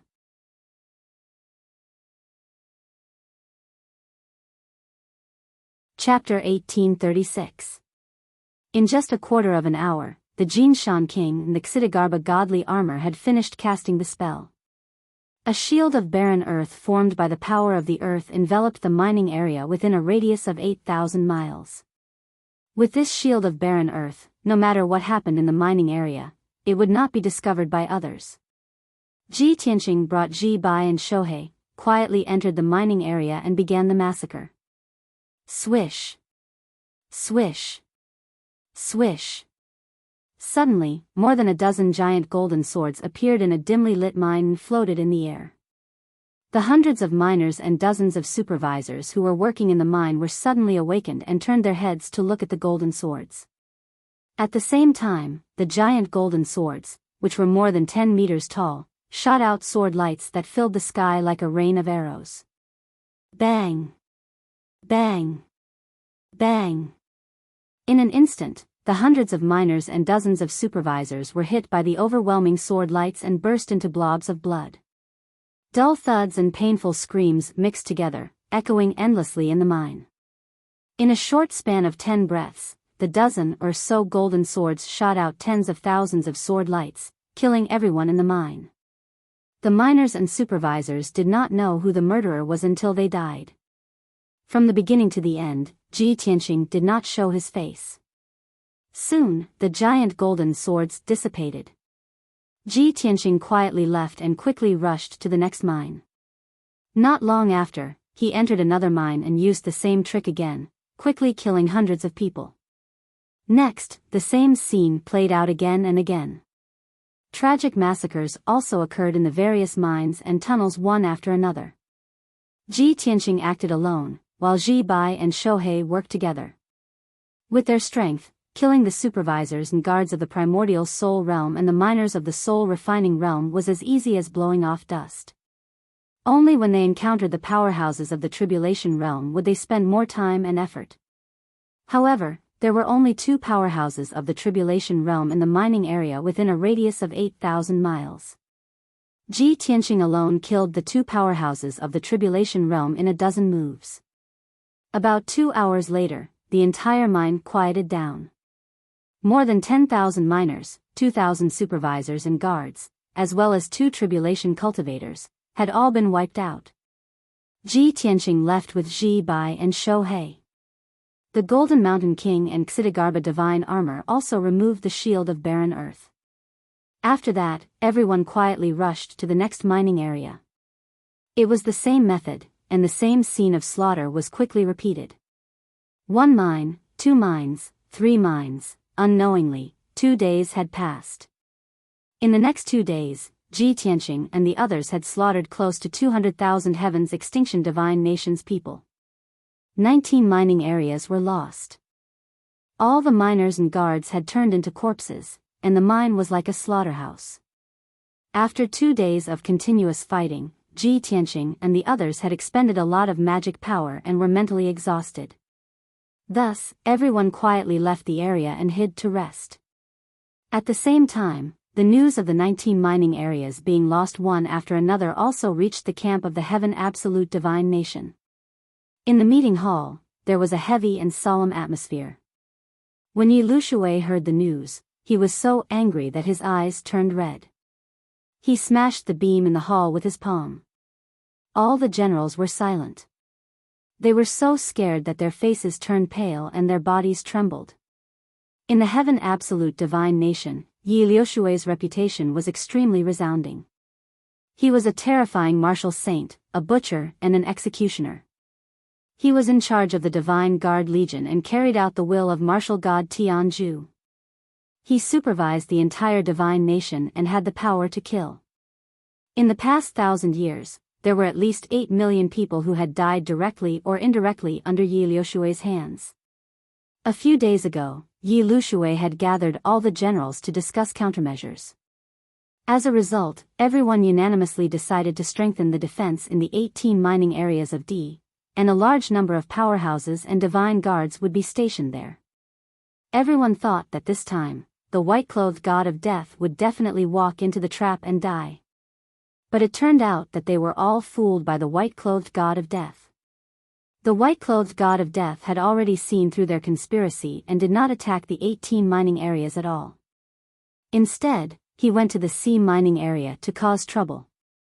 The death of 200,000 miners and guards was a painful blow to the heaven absolute divine nation. Who could be responsible for such a heavy loss? Of course, everyone knew why Yi Lushui was so furious. His intelligence and strategy had been ruthlessly trampled on by the white-clothed god of death. This was simply an unbearable insult. For a moment, Yi Lushui almost could not hold back his anger and wanted to find the white-clothed god of death personally. However, for the sake of the overall situation, he suppressed this idea. After all, he was a martial saint powerhouse, the right-hand man of martial god Tianju. Once he personally took action, it would not be able to hide from the Luoshui divine nation. At that time, the situation would be unsalvageable. After a long time, Yi Lushui calmed down and discussed a new strategy with the generals. A day passed quickly. Ji Tianqing, Jin Shan King, and the others rested for a whole day. After recuperating, they set off again and started to act again. This time, Ji Tianqing changed his strategy and had a new plan. He still stayed in the sea mining area and attacked a random mining area. Moreover, he only attacked 2 mining areas at a time and then quickly retreated to another place. Jin Shan King was confused and asked him why he was doing this. Why not destroy more than 10 mining areas like before and deal a heavy blow to the heaven absolute divine nation? Ji Tianqing smiled and said meaningfully, "In just 10 days, we have destroyed more than 20 mining areas and killed more than 200,000 guards and miners. No matter how strong Yi Lushui is, he can't take such a heavy blow. He is the right-hand man of martial god Tianju. He is proud and arrogant. How can he take such an insult? I guess he must be furious and can't wait to tear me into pieces. He might even give a death order to kill me at all costs. They are in the light and I am in the dark. I have the initiative in my hands. How can I give them a chance to take advantage of me? Even I don't know where my next target is, so how could they possibly surround me?" After hearing his words, the Jin Shan King understood what he meant and laughed heartily. "Ha ha ha ha. Young master, your idea is wonderful. You are fighting a battle of wits and courage with Yi Lushui. That old man will be angered to death by you sooner or later." In the next 2 weeks, Ji Tianqing had been cruising in the depths of the underground and didn't show up easily. He sometimes appeared in mining area C, sometimes in mining area D, and sometimes at the foot of Drifting Cloud Mountain. In short, his whereabouts were erratic and unpredictable, and there was no pattern to speak of.